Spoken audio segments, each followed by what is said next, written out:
I know I need to size up with you, and when I defang the Viper, trust me, ain't gonna come from nowhere. Jeff, I already put you out. I don't even know why you're out here right now. Keep on talking. Hey, do me a favor. Why don't you act like this is an AA meeting and you shut your mouth while I'm sharing with the group?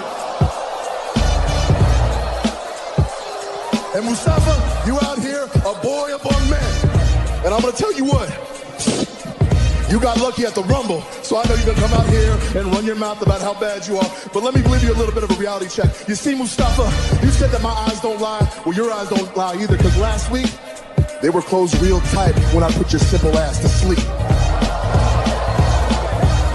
And AJ, hey man, be honest with me. How's our old girl Wendy doing?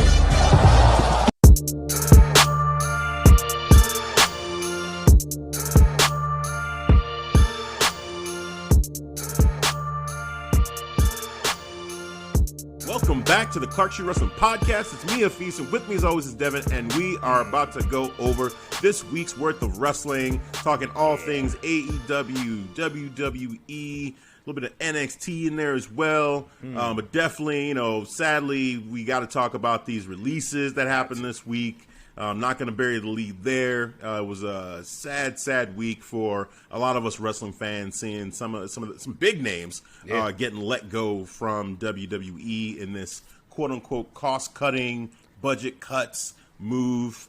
Rumors are another Dark Wednesday, as they calling it right now. Yeah, and it seems like rumor is they're preparing for a sale.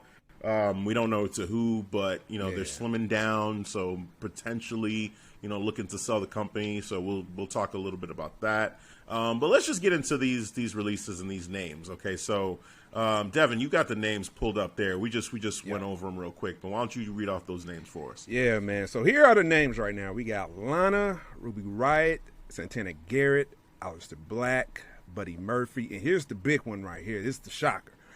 Braun Strowman. Yeah, that was the big one right there.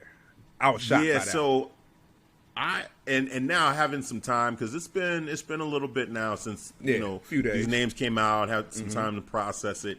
If I try to go back to the way I was feeling right then and there, it was just shock and kind of like, what is happening? What's going on? I think I immediately texted you. I was like, bro, check the news right now. Like, fuck.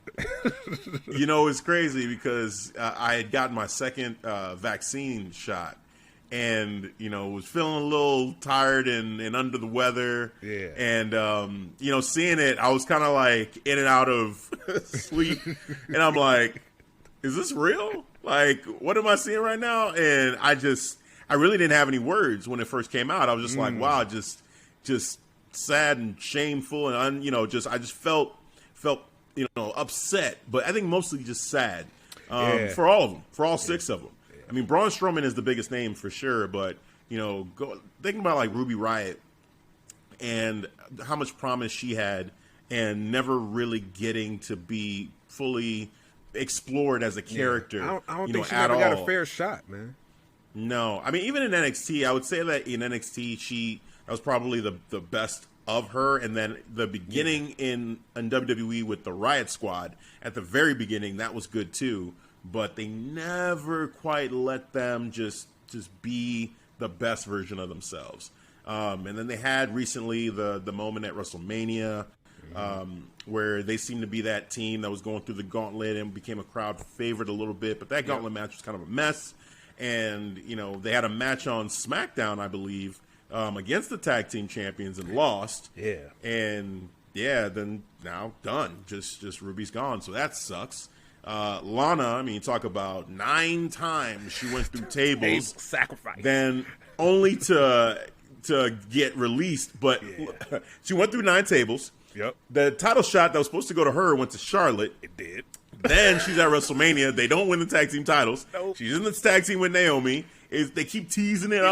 Maybe they'll be leads to nowhere, right? Aleister Black, literally just on television, literally just screwed Biggie over. Yes.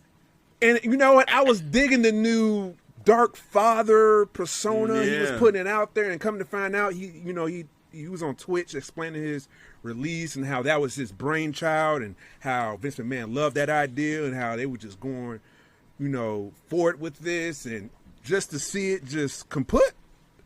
It's weird. Yeah. It's weird. It doesn't make any sense. It's like it feels so. That to me, that right there makes it pretty clear how last minute this decision had to be, because you're talking about cost cutting. Yet, how much money did you spend on those animated, vignettes for this Dark Father, storytelling? Like, you spent money because those look good. Like, they did. I was like, ooh, this is intriguing. Telling the Dark Father. Nice. You're right. Explaining how to embrace pain and all of that. I was intrigued by this, man. I'm like, okay, this is an Alistair I can get behind with, man. And there's no closure for Big E. Because the person that screwed Big E over is gone. So how does he continue on? It's just poof. It's just turned to dust. I guess I can't do nothing. It's crazy. So that, and then, oh my God, like with Buddy, Buddy just hadn't been on television. So that's probably him and Santana Garrett were the two, I guess, most seamless cuts because we weren't seeing them at all. Right. But it still sucks because OP Buddy Murphy, like oh my God, we did him that. Marvel, at what he would do, in the ring, in the cruiserweight division, 205 Live, just dominating people. And then, a couple of instances on NXT, got to see him too, like show up as a guest and just be a boss, be awesome. And, then with Seth, it was a good story for him to be under the tutelage of Seth Rollins and bringing him up. And, it made sense. He had that feud with Aleister Black, which is funny enough, lost his way, and then Seth Rollins, come to me, be my disciple. Cool. Yes. And then nothing. The whole thing with him and Rey Mysterio's daughter, that was nothing, bro. They just threw that shit, tossed it aside. That's just like, forget about it. Yeah. Forget about it. They said, nah, we ain't doing nothing with this. Yeah. And then, oh, man, Braun Strowman. Like, this man literally just fought for the WWE Championship. It was just a month ago. Just literally the last pay-per-view we just had. He was. And you know what sucks about that too? If I haven't seen that 24, I probably wouldn't feel how I feel right now. But since I did and see him go talk about his, his going through his mental issues about how I think last year WrestleMania, the one he got the belt from Goldberg and how he was almost contemplating suicide. You know what I'm saying? Because he didn't feel like he had a spot on the roster. And then, like, what the fuck? Vince McMahon, he didn't even think about that shit? Like, nah, just cut him. Well, there's so much wrong, from the Braun Strowman standpoint. Like, this man at one point was the biggest thing going in WWE. He was just so over, to get these hands. Like, the crowd was all about him. He won the Money in the Bank, didn't he? Like, won Money in the Bank, and it was like, oh, Monster in the Bank. Like, he was just going to be the shit. And they found a way to make that just mean nothing. He beat Goldberg at WrestleMania. You're thinking, okay, finally, they're gonna treat this man with respect and book him right. And then it just never worked. Him and Bray Wyatt, the swamp match. Like, what? It just was goofy and unnecessary. And just even going back to him being tag team champions with a kid, like, that just goes to show you what they thought of Braun. And to think, too, another example of them, of this being a last-minute decision, they were doing all of these little short promos of wrestlers saying how excited they were to be able to perform in front of fans again. Yeah. He was one of them. Mm-hmm. He was there saying, I can't wait to be in front of the people again when we go back on the road, and no matter what happens, you're all gonna see these other competitors get these hands, blah blah blah. I'm like, oh my God! Like, when he did that, he legit thought he was gonna be with them, with the company, doing what he loves. I would too with the contract he had. Man, he had a massive contract. I think it was like $1 or $2 million. It's at least $1 million. At least $1 million. Yeah. It was up there, but man, I would think too. Like, man, I ain't going nowhere. I got a fat contract. You're a made man. You're doing WrestleMania matches with Shane. I mean, granted, I hated the match. I hated the story behind it. Yeah. But you would think if they're putting you in something with Shane McMahon at WrestleMania, you're probably in a good spot because they're working with you in that way. Yep. But I just go back and I think about like all the ways they use Braun and all, like even that storyline, thinking about it, like Shane calling him dumb and an idiot and all this stuff, like, and then they cut him. Like it just, did they ever really see Braun as more than just a big oaf kind of character? Did they never really respect him as being like the monster among men? I don't think so, because I remember when he was, had his first big fight against Brock Lesnar, and it took one F5, and that was it. And I was like, what? That's it? Yeah. For Braun? Yeah. And that was like the prelude to Braun and his bad booking, man. I feel like it's just such a wasted, potential, with Braun Strowman, and not on his side. I think he did everything he could to make this work. He busted his ass. He got himself in phenomenal shape from when he started. Yes. I just shredded now. He's an inspiration from that standpoint, like doing everything you can as an individual to just get your body right, get your mind right. Just he did everything he could. From a booking standpoint, those bookers really need to be looking at themselves like, if we can't get this guy over, we should just stop. We should just stop. We shouldn't write anymore. We shouldn't write anymore. Like that's a monumental failure on the booker side to not be able to get a guy like Braun Strowman over, or at least keep him over and book him properly, so that Drew McIntyre said it. Braun, you should be a 4 or 5-time champion by now. Yes. What the hell is going on? That to me is a shot at the bookers, though. It's not Braun. It's not Braun's like anything he was doing. Right. It's the booking. Like he should have been. Like that's a joke that a guy like that just again works so hard and has that stature and that presence that, like, when you see him, I mean, we've seen him live. You see him and you're like, damn, holy this shit, dude is that dude. Like, I can believe. Like, sometimes you see fights and you're like, I don't really believe that this guy would really destroy someone or win in this match. Yeah. There's no situation where Braun Strowman is face to face with someone you don't think Braun Strowman can't whoop this dude's ass. Like, he's just so believable. Like, I don't get it. I don't. This is the one of all of them, and I think it's universal pretty much at this point, that this is the cut that of all of them is the most shocking, because he just seems to be that guy, that WWE prototypical wrestler, like big guy who has charisma. The fans love him. He works his ass off. You tell him, get in shape. He says, when do you need me in shape by? You know what I'm saying? I got you. Right. He control what he can control. That's what he did. You know what I'm saying? So I can't fault him for that, man. He did what he was supposed to do. It was just, to your point, the fucking booking, man. Like, it didn't make sense, from jump when he had his first championship, Universal title against Brock Lesnar, to the fall, to him tag teaming with a 10-year-old, to the Fiend. It was just, oh my God, man. Yep. Yeah, I remember that Brock match, and what was it? It was Baron Corbin, who had screwed him over, hit him with a chair in the back, and then all of a sudden Braun was just wobbling around and just couldn't do anything. Brock Lesnar hits that 1 F5, done. I'm like, really? This is how we're doing, and that was the money in the bank cash in, right?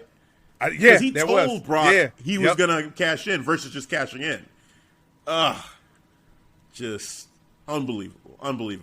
Now, what I'm hearing, because through other people and just reading stuff online, there's a couple things now, because naturally everyone would think, okay, Tony Khan is going to try to scoop this guy up, but apparently Braun doesn't want to wrestle anywhere else. Like, he put a statement it's out WWE there. or bust.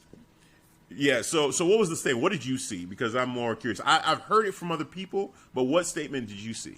Well, it was from him. It was from either from his Twitter or his Instagram handle. I'm just paraphrasing, but he said he's not going to be anywhere else but WWE. He only sees himself, in WWE. Yeah. Yeah. You know? Hey, I feel like for me, if that's how he feels, then that's how he feels. Yeah. You don't compromise and go to AEW if in your heart you feel like that's not the place for me. Like there was one place for me and I'm not there anymore, so that's it. I'm done. If he's going to retire, which is what I'm kind of hearing is probably what's going to happen. Might go the Hollywood route. He has a good look. Do movies. You know what I'm saying? Yeah. Like that would be cool. That would be cool. He's got again that size, that stature. He's a superstar. He's a superstar. So absolutely, join all these other guys. Batista. Hook up with him, man, and like get with his acting coaches and everything, and do his movies. Like maybe they can get you in a Gears movie, because Batista's been trying to do that forever. So maybe right, Gears of War. That would be cool. Might see Braun in there. Hell yeah, bro. Yeah. So that would be awesome. And I don't know if they ever, if they ever do a God of War. Like, hey, maybe they can work him in as a character in there, maybe it's Kratos. I don't know. We'll see. But yeah, he cosplay as Kratos too. I remember that. I've seen. I know. And people were telling him, you should be Kratos. Yeah. That would have been a cool WrestleMania type entrance, at some point with fans, just to do a God of War themed entrance. That's for him. dope. That would have been cool. But hey, man, it is what it is. Braun, wish you the best in all you do. WWE, I don't know what to say. Like it was a dark day as a wrestling fan and as a WWE fan. It just made me kind of not want to, even watch wrestling for a little bit. Like if not for this show, this might have been one where I kind of just took a break from wrestling in general. I told you before, like my youngest brother actually, did that, on the first round of cuts. He was like, you know what, I got to take a break because I just can't. This is just too much. Mm-hmm. So, with this one kind of hit me a little bit hard seeing, the names and the faces like all side by side, and I'm just looking like shaking my head like, wow. The Aleister Black and the Braun Strowman combination, that fucking sucked. Especially looking at that. Those Aleister Black, he was just doing vignettes. He was about to do a fucking program, a story with Big E that could have helped both of them, man. Yep. Just threw that away. Yeah. Just threw it away. I don't get it. So we'll see, man. I mean, there's potential for, Aleister to go to AEW, maybe, him and Zelina too, husband and wife going to AEW. I think he would be a better fit in Impact for some reason, man. I could see that too. I wouldn't mind that. I feel like some of these guys going to because Impact, AEW, their roster is getting up there. It's almost they're 100, getting man. swollen. Right. And even on AEW this past week too. I mean, we'll talk about it, but again, there's another name now that went and joined AEW, so we'll talk about that. But yeah, you're right. I feel like maybe showing some of that love now to Impact and having some of these wrestlers go there would not be a bad idea at all. Impact could use the help, to their roster, and it would give them just more of a spotlight. Yeah, so Aleister Black on Impact. Yes, I was like, I'm watching Impact. Oh my god, just because of Aleister, right? Just because or Tommy of him, now, because he'll go by Tommy. Yeah, right. Take that character, what you were working on, or just, he's so creative because to come up with that, it's like I have full faith. That him and his wife could come up with something amazing and new for Impact. Yes. So let them do their thing. I could definitely see with what's her name, Rosemary. Rosemary. Because I could see just the dark character, maybe slightly supernatural, throw that in there. I can see some, maybe not go too far, but Impact, they don't even care. They go off the rails, bro. That's what I said. Yeah, murder, witchcraft. Yes, they do it all.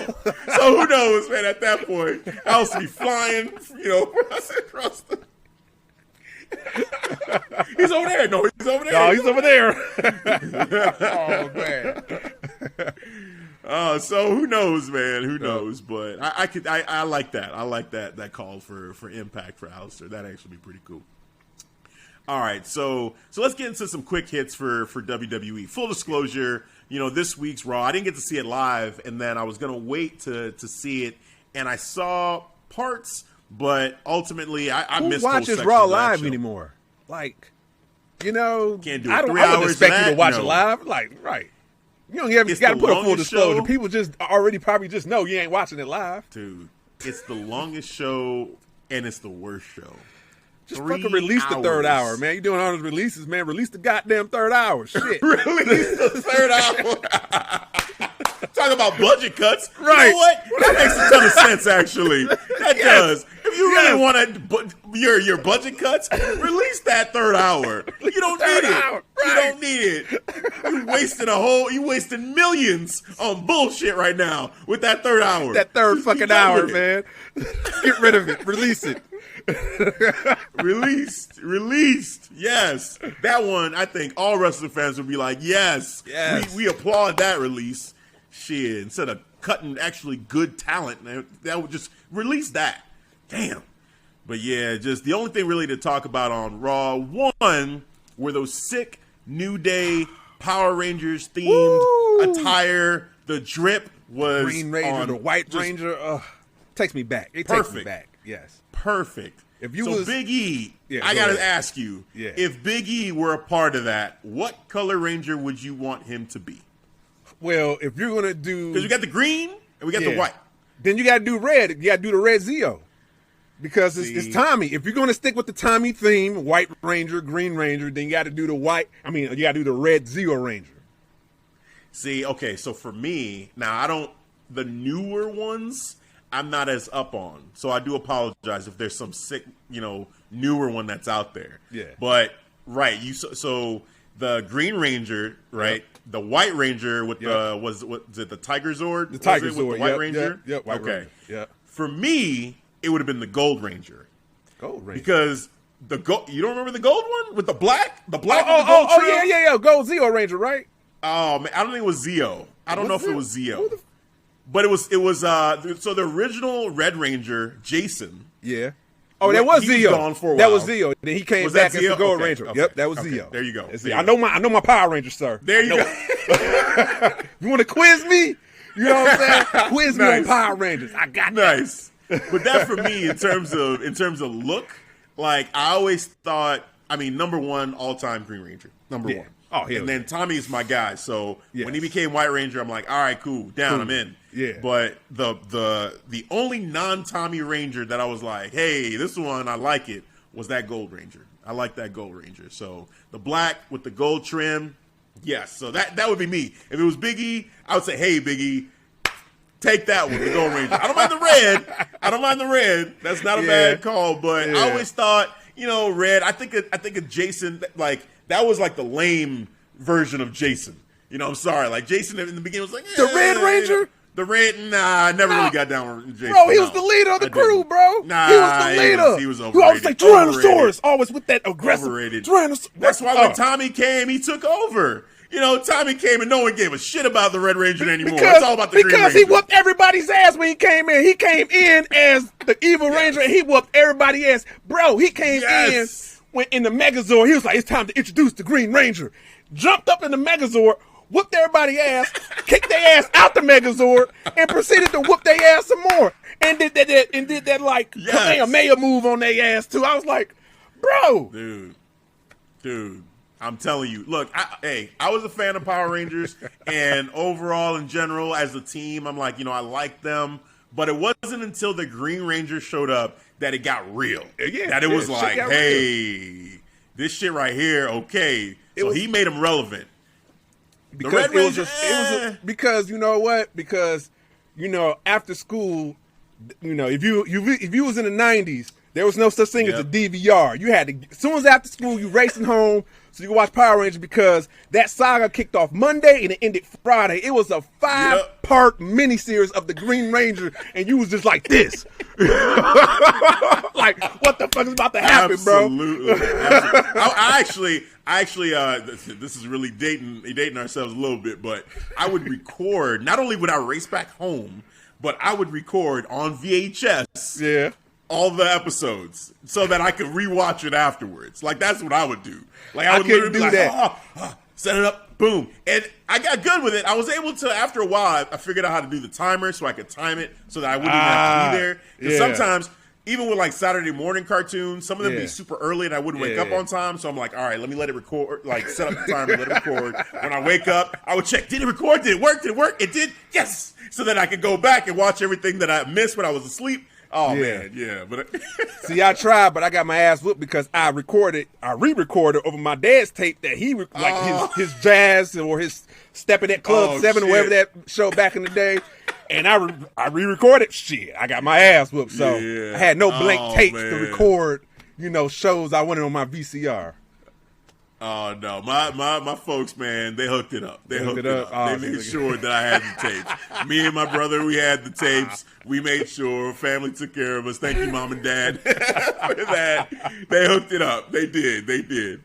Oh man, nice going down memory lane. Memory lane, right there. Yeah, thank you, New Day, for that. So yeah, that to me was like, the top thing. Now the Randy Orton, Riddle team and their continued growth. That's one of the things that I missed. So I know a little bit about what happened. Randy Orton doing the Bro Derek in this one, the mustache that everybody's talking about. So I know that, but why don't you speak more about that? Like, what were your thoughts on Randy and RK Bro? I'm digging the chemistry. Like, it's a fun, dynamic team. I love how Matt Riddle and Randy Orton play off each other, especially how Randy Orton is always serious and Matt Riddle is always that charismatic. So it's almost like yin and yang. So they almost balance each other. So that's why I think it works so well. But it was just so good because, in the backstage you see Randy Orton. He's like, hey, Matt Riddle, I want you to come out there and watch me, watch me wrestle Xavier Woods. He was like, you do, Randy? You really want me to? So I was like, okay, cool. So you go out there, they doing this thing, and how he's doing that DDT off the ropes. So he has Xavier Woods in that position. He's like, are you watching, kid? Are you watching? And then he's getting ready to do it and then he almost gets, he messes up. And then he messes up. Xavier Woods get the upper hand, but then he gets back on the ropes and he just immediately does it again. But then what was cool about it, I'm thinking he's going to end it Xavier Woods with the RKO. It was times he went for it, but in the end, he did the Bro Derek. Matt Riddle was amazed. He was like, yes. He's like ecstatic. He gets in the ring, they're celebrating. You see Matt Riddle kneel down. He does his pose. And then you see Randy Orton, he's going right behind him. He's like this. He's like, nah, fuck it. he wanted to do the pose behind him. He was like, nah, we ain't there yet. So we're not there, not yet. Yeah, not yet though. Oh man, but I'm digging the team, man. Maybe Hell in a Cell. Hell in a Cell. That they finally, whatever tag team match they have, maybe they have a rematch with the New Day, and then if they win that, maybe Randy finally does the pose with him. I can see that. Yeah, Hell in a Cell. Because they're building up to they are that moment where they finally become a solid team. So maybe Hell in a Cell, or maybe they go to Summerslam. I don't know. Now that'll be interesting. Now I remember when you put that hypothesis out there about Matt Riddle, starting to become more. It's like picking up certain behaviors from Randy Orton. So are you still on that boat? Do you think, when they eventually break up, you still think Matt Riddle would turn on Randy Orton, or the other way around? I don't know if I trust this booking crew at all to do anything cool. Good. I really don't. I mean, minus what's going on with Roman Reigns, they haven't showed us anything else beyond that. I think Roman Reigns, Tribal Chief. I think it soaked up all their creative juices. It's all gone to the Roman Reigns storyline. So at this point, all bets are off. I don't know. They might just say, you know what, get lazy and just have Randy Orton be the one that turns on him and do the predictable thing. I think that would be the cool, shocking, more interesting way to go about the story is to have, to just do the swerve and have Matt Riddle be the guy that ends up turning versus Randy, because everybody sees that coming. And to see Matt as a heel, I don't think he hasn't been a heel at all. Hell no. He's been the fun-loving guy, the bro, This entire time, right. So for me, I feel like that would be the smart way to do it. But yeah, right, exactly. Got the dubs and everything now. Like he's just super baby face. Oh yeah, hell yeah. So yeah, man. But I don't know, man. I think that money on it. I'd say Randy is gonna turn. Then that's the way they'll book it. But I just think that's the boring way to do it. Like I wouldn't book it that way. I'd want to see Riddle transform, add some more layers to his character, and be heel. I think that would just be much more interesting. And I tune in to see that. Like, what does a heel Riddle look like? Yeah. Having been inspired by Randy. Like, holy shit. He already what looks does that vicious look like? when he fights in the ring. Now, Right. how would that look with a heel attitude? Holy shit. Exactly. Because to me, that's the whole point of the storyline is maybe Randy saw something in him and he wants to bring that out of him. Bring that out. But then what if he creates a fucking monster that he can't contain? He's like, oh shit. What have oh man, I went too far. Fuck. Like this kid Oh shit. is my Frankenstein. sadistic. Like right. Like what did I just do? So yeah, man, I think that'd be real cool. But we'll see what this booking crew does because they are not reliable at all. Man. Outside of that, Drew McIntyre and Kofi, had their match. Drew McIntyre won the matchup. How do you feel about this? How do you feel about Drew Bobby 3?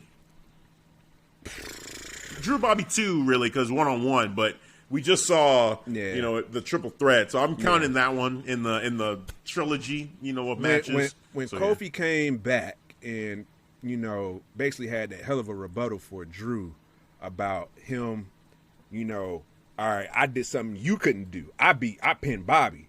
And, him saying it with that attitude, it just got me thinking, like, man, you know what? I would like to see Kofi and Bobby go at it Hell in a Cell, man. Just shit. Have Drew step to the side, fight someone else, man. You know what I'm saying? You don't need to be in this card right now because people might be getting tired of you right now, and maybe it just be easy for you just to take a step back and let Kofi step in and let him get some of that momentum, and kind of, rectify what happened with Brock Lesnar. Have that true rematch. Let him, like he was supposed to have. Yeah. I'm disappointed that it's Drew. To be honest with you, like I love Drew. I think Drew's great. I think he's done a phenomenal job, and nothing wrong with what he's doing. But again, it's just the booking.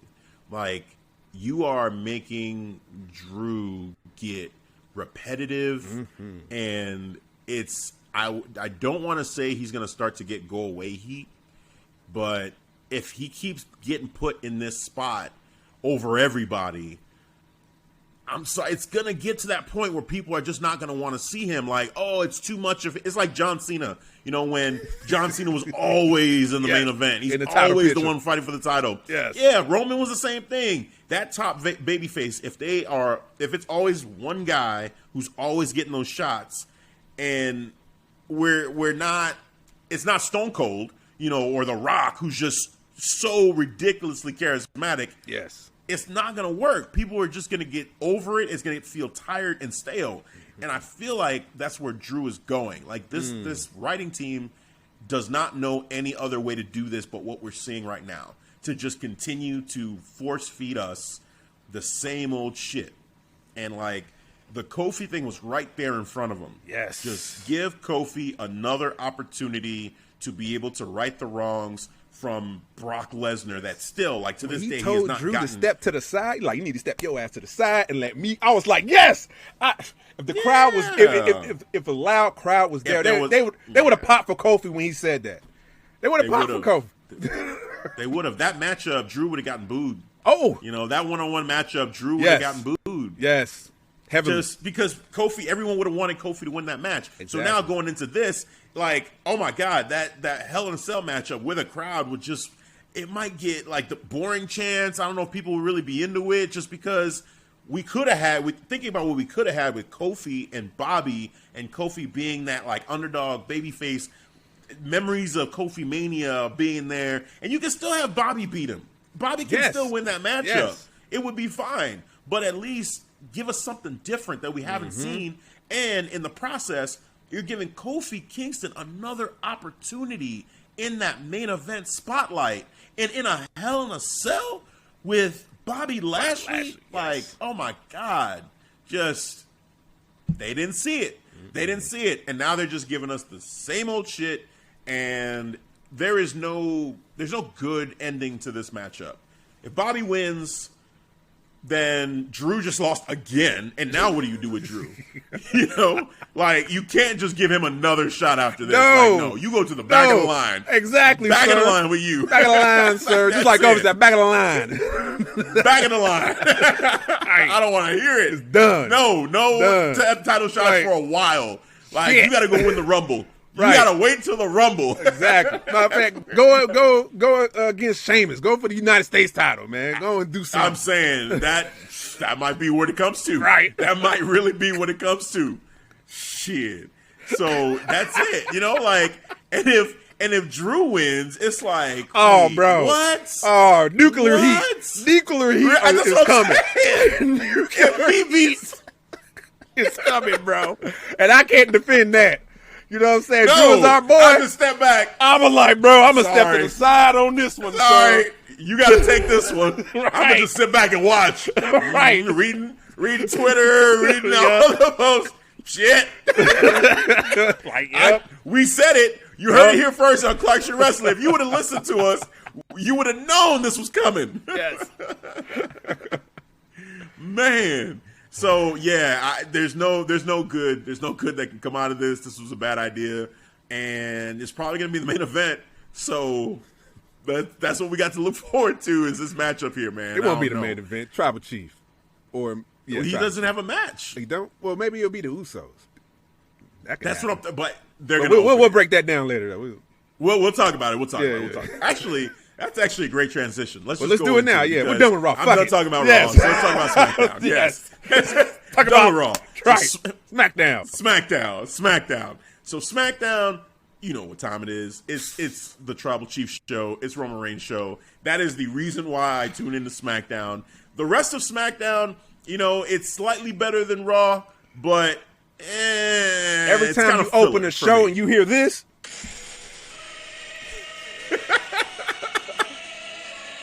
you know, you ready? oh like, my here we God, go. bro. Yes. Popcorn. I'm like, up, popcorn ready. I'm like, man. 100%. The only other person on this show that gives me any kind of like, oh, okay, I want to see what they're going to do with Seth Rollins. Yes. Like, Oh, that's hell it. yeah. Like Seth Hell yeah. Rollins as well, what he's doing, and the drip that comes out with every week. It's like, all right, cool. Pure entertainment. But it's about the Tribal Chief. It's about Roman Reigns and his cousins, the Usos, the family, the wise man, Paul Heyman. You know. Oh, man. So break down what you saw, man. Like, what did you think about this whole story, this soap opera that they got going on this week? Man, like, this is where I commend SmackDown writing because they know how to tell you who is the fucking star of the show. Like, if I was to show this to a casual fan, just a casual fan, hey, watch SmackDown. All right, who you think who's the main star? Oh, that's easy. Tribal Chief, Roman Reigns, head of the table. Oh, okay, cool. Because they made sure he opened up with the show, he was in the middle of the show, and God damn it, he ended the show. He ended it. Oh, yes. Fucking ended it all He got Thanos on that ass, bro. He was like, fuck it, I'm going to do it myself. Oh, But, man. oh, man. So in the beginning, you know, they kick off the show with the oh, my God, the godlike music. I love it. And you see the animation of Tribal Chief, the streamers and all of that. And the Tribal Chief comes out, you know, and he explains himself. You know, he has some good counsel from the wise man, Paul Heyman. And he was like, well, you know, come to think about it, it will be good that the Usos will go for the tag team championships. But I like that. if they say they're going to But he had that butt, though. Yeah, right. They need to win. I was So like, you're going to do something. right. You need to deliver. You need to do it. Right. And then what was funny is, you know, he looks to Paul Heyman. He's like, Paul, he's like, yes, my Tribal Chief, what would you like? He's like, bring my cousin. Uso music, now! Uso's music, now! Every time. Yes. Every time. No Yes, hesitation. Man. Oh, man. Yes. The way he just, he just treats the tribal chief like hand and foot. That's how he waits on him, man. He is not like how he used to be for Brock, the advocate, the business partner. No, he is in servitude of the tribal chief, of the head of the table. He is the butler. Right? He on waiting on hand and foot. So Usos come out all hype. What was cool, Jay come out. It's like, what up, Us? Tribal chief. Dapped him up. That was cool. And he was like, tribal chief was like, okay, all right, Jimmy, your turn. I was like, oh, Jimmy was cool. He's like, hey, we been there. I already acknowledged you, remember? At Hell in a Cell last year when you choked me and my brother out. I was like, oh, shit. We not over that? We still bringing up old shit? Still talking about it. Still. Woo. Yeah. So he basically just telling him, they're going back and forth like, hey, you say he was going to win. All right? So, Usos. He said, bring me those tag team. Oh, yeah, bring me those titles. I caught that line. Yes. He's like, bring me those titles. Yes, sir. Yes. Bring me those titles. To him. I was like, damn. Those titles. Right, yes, sir. Entertainment. Damn. So they had their match with Rey Mysterio and Dominic in the opening match. Fire fucking match. One spot. You know how Rey Mysterio, slides off the ring, out of the ring. Jay Uso actually caught him, did the Samoan drop on the table. I was like, holy shit. All right, good spot. Now I'm going to fast forward towards the end because this one got kind of a little crazy. So towards the end, Dominic had him in a good pin. This is 1, 2, but clearly you see Jimmy gets his right shoulder up. Then the ref count 3 because he was on the other side. Couldn't see Jimmy get his shoulder up. Clearly, you saw it. You see it on the camera. Even commentator was talking about it. You know what I'm saying? Get robbed. They cut to the commercial. Next, they're in the tribal chief locker room, head of the table. He's like, you see that, Oos? I know you saw that, Oos. I know you saw that. He was like, man, shut up. He was like, you embarrass us out there. What'd I tell you? You lost to a kid. A child. I was like, shit. When he said a child, I was like, oh, damn. He's pissed. Yep. And if you can see the expressions from Paul Heyman in the background, when it was just like when the tribal chief yelled, he was like, it's like this. Like just seeing the expressions, him looking concerned for the tribal chief and maybe for the Usos because he don't know what the hell's about to go down. Oh my God! But he tells them basically, you need to go fix this. You need to go see Sonya Deville, Paul Pierce. I don't know. Just go in and fix it. All right. Okay, you know what who I'm saying? You talk to? All right. I don't know. Okay, who you got to? You need to rectify this tonight. All right. The only good thing he said. The only good thing about this whole situation. There's more time in the night. The night ain't over. That's the only reason why this is still okay. Yes. You find whoever it is. Adam Pierce, Sonya Deville. I don't care who it is. Go fix this. And then he was like, "Do you understand my position?" And he's looking at Jimmy. I mean, he's looking at Jay, but he says, "Yeah, Jimmy." And Jay was like, "Oops, I'm Jimmy," and he was like, "The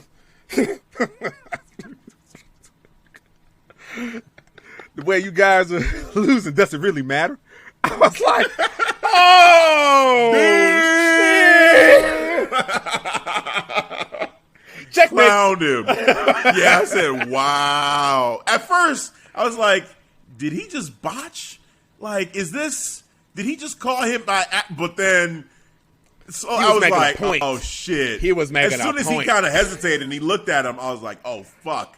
He's going back to when he told him, "Do you want to go back to where people were saying, which one are you? Which one are you?" Right. So I was like, "Oh, he did that shit on purpose." He's like, "I'm Jay." He said, "The way you going doesn't really matter." Yes. I was like, "Oh shit." I was like, wow, Perfect. that's cold-blooded. That was cold-blooded. Yeah, but he made a strong point, though. The point hit home. The point hit home for Jimmy over for Jay. It did. Yep. Oh, man. But, all right, now we fast forward to the second match, the rematch Got now. the match. Got the match. Well, let me back up because, we had the scene of Dominic and Rey Mysterio trying to get the hell out of here. You know what I'm saying? They're ready to roll. They got the luggage.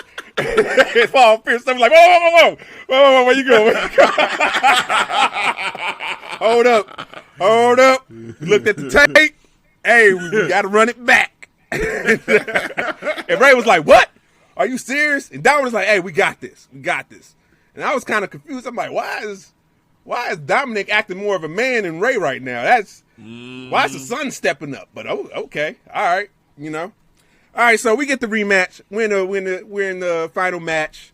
Dominic Mysterio against the Usos. I'm gonna fast forward to the end because this is when it got fucking crazy. All right, so you see Jimmy Uso laying kind of middle of the ring, but he's in prime position for Dominic to lay the frog splash and just end this. So he's on the top of the rope. Yes, on the top of the rope, getting ready. All of a sudden, you see Roman Reigns, Superman punch out of nowhere. He's out the ring. You see Rey Mysterio. He throws his ass and he gives him a spear. And he's looking at Jimmy like, you believe you about to embarrass us again? Second time, 2 times. I was like, shit. And he is pissed. All right, Roman Reigns goes out the ring, gets the stairs. He's looking at Rey Mysterio, hit him with the stairs. He's looking at Dominic Mysterio, hit him with the stairs. But nah, he ain't done yet. He bring Dominic Mysterio in the ring. Dominic in it. Oh, yeah, Dominic in the ring. All right, put him in the guillotine. Choking him. What's cool about it, you see Jay in the corner on one knee looking. He ain't saying nothing. He's just looking because he understands. But you see Jimmy on the other side, he's like looking concerned. He's like, Oos, that's enough. He out. Let him go. He done. Let him go. He done. And he ain't listening. All of a sudden now, as soon as he passed out, all right, then he let him go. He's done. Mm-hmm. All right. Jimmy's like, man, not like this, bro. Like, no, not like this. Rolls out the ring. He's telling his brother Oos, Jay, come on. And he look like he's about to walk. You see him walking towards. Man, Tribal Chief was like, oh, wait, hold on. What the fuck? Where are you going, sir? Where are you going? You wait your ass right there. Right here. Oh, no, sir. You the right-hand man. You wait your ass right. And that's how there. the show goes off. And what was crazy, bro, I was like all invested in those final minutes. I was looking at my phone to see how much time we had left. I was like, 8:56. Oh, we got 4 minutes left. Fuck, because this is just too good. I want more. Yeah. And, man, the way they went off, I wanted more, bro. But that's how you go off. Yeah. You leave the audience wanting more, and I wanted more. I can't wait till next Friday, bro. But, that was the breakdown for the Tribal Chief and the Usos. The Tribal Chief episode of SmackDown. Yes. There you go. I mean, yes. Basically, look, this is well said, first of all. Like, that was well said, well told, that whole segment, the segments, beginning, middle, and end. Overall, Roman Reigns, the story he has right now with his family, it's the best story going on in wrestling today. When I watch that, everything that you just said, and I'm reliving it right now when you're just telling it right now, it's just so entertaining and so amazing that a company that gives us the shit that they do on Raw and some of the other stuff sprinkled into SmackDown is giving us this. Like, how come we can't get more stories like this? Like, this is such a meaty story, like such a good, well-told story. I mean, all the moving parts. Quality in that story is top-notch, sir.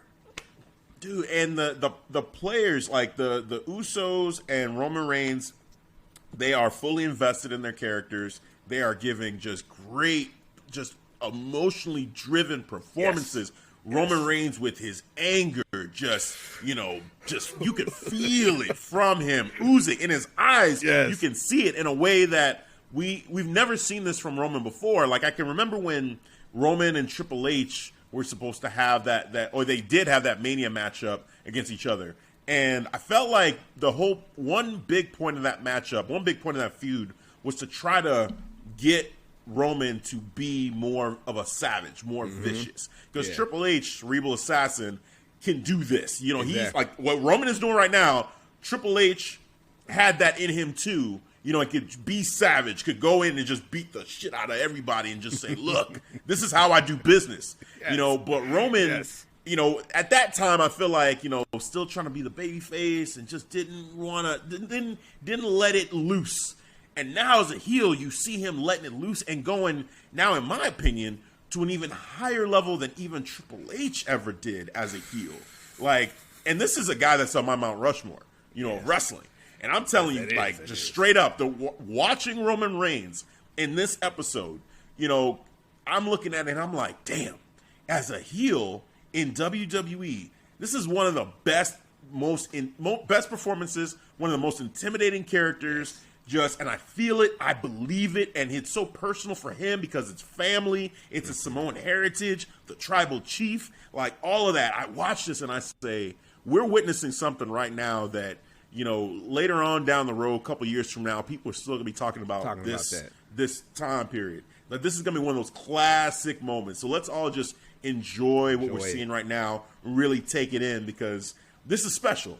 What we're seeing right now is a special moment, special performance from Roman Reigns and from Jimmy and Jay as well, where we're getting just this family story. And if we get that crescendo with The Rock in this storyline as well, oh my God, all-time great story. Who knows how long they can tell this story, because I'm not tired of it. They just keep on adding more layers and layers to it, man. Yes. It's like a fucking hoagie sandwich, man. Like, nah, I'm going to put some tomatoes on it, put some onions on that bitch. Keep on stacking this motherfucker, man.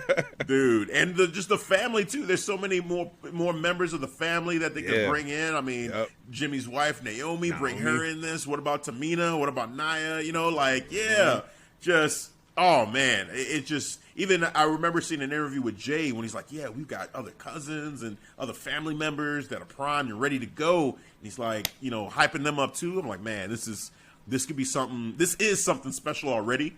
And it's on legendary status. It's one of those things that it will take some time, but years from now, people will look back at this like they look back at, you know, some of the stories in Attitude Era, some of the Stone Cold, you know, moments, and like Stone Cold and The Rock kind of, you know, feuds and storylines, you know, Undertaker moments, Shawn Michaels moments, like it'll be like that. You know, that's what in this moment, I was watching and I'm like, man, that's what I could see that coming. I could see that coming. So I just be amazed, like, just from the promos from the Tribal Chief, because I'm still shocked, because I'm like, man, dude, just a few years ago, your promos used to suck like donkey ass, man.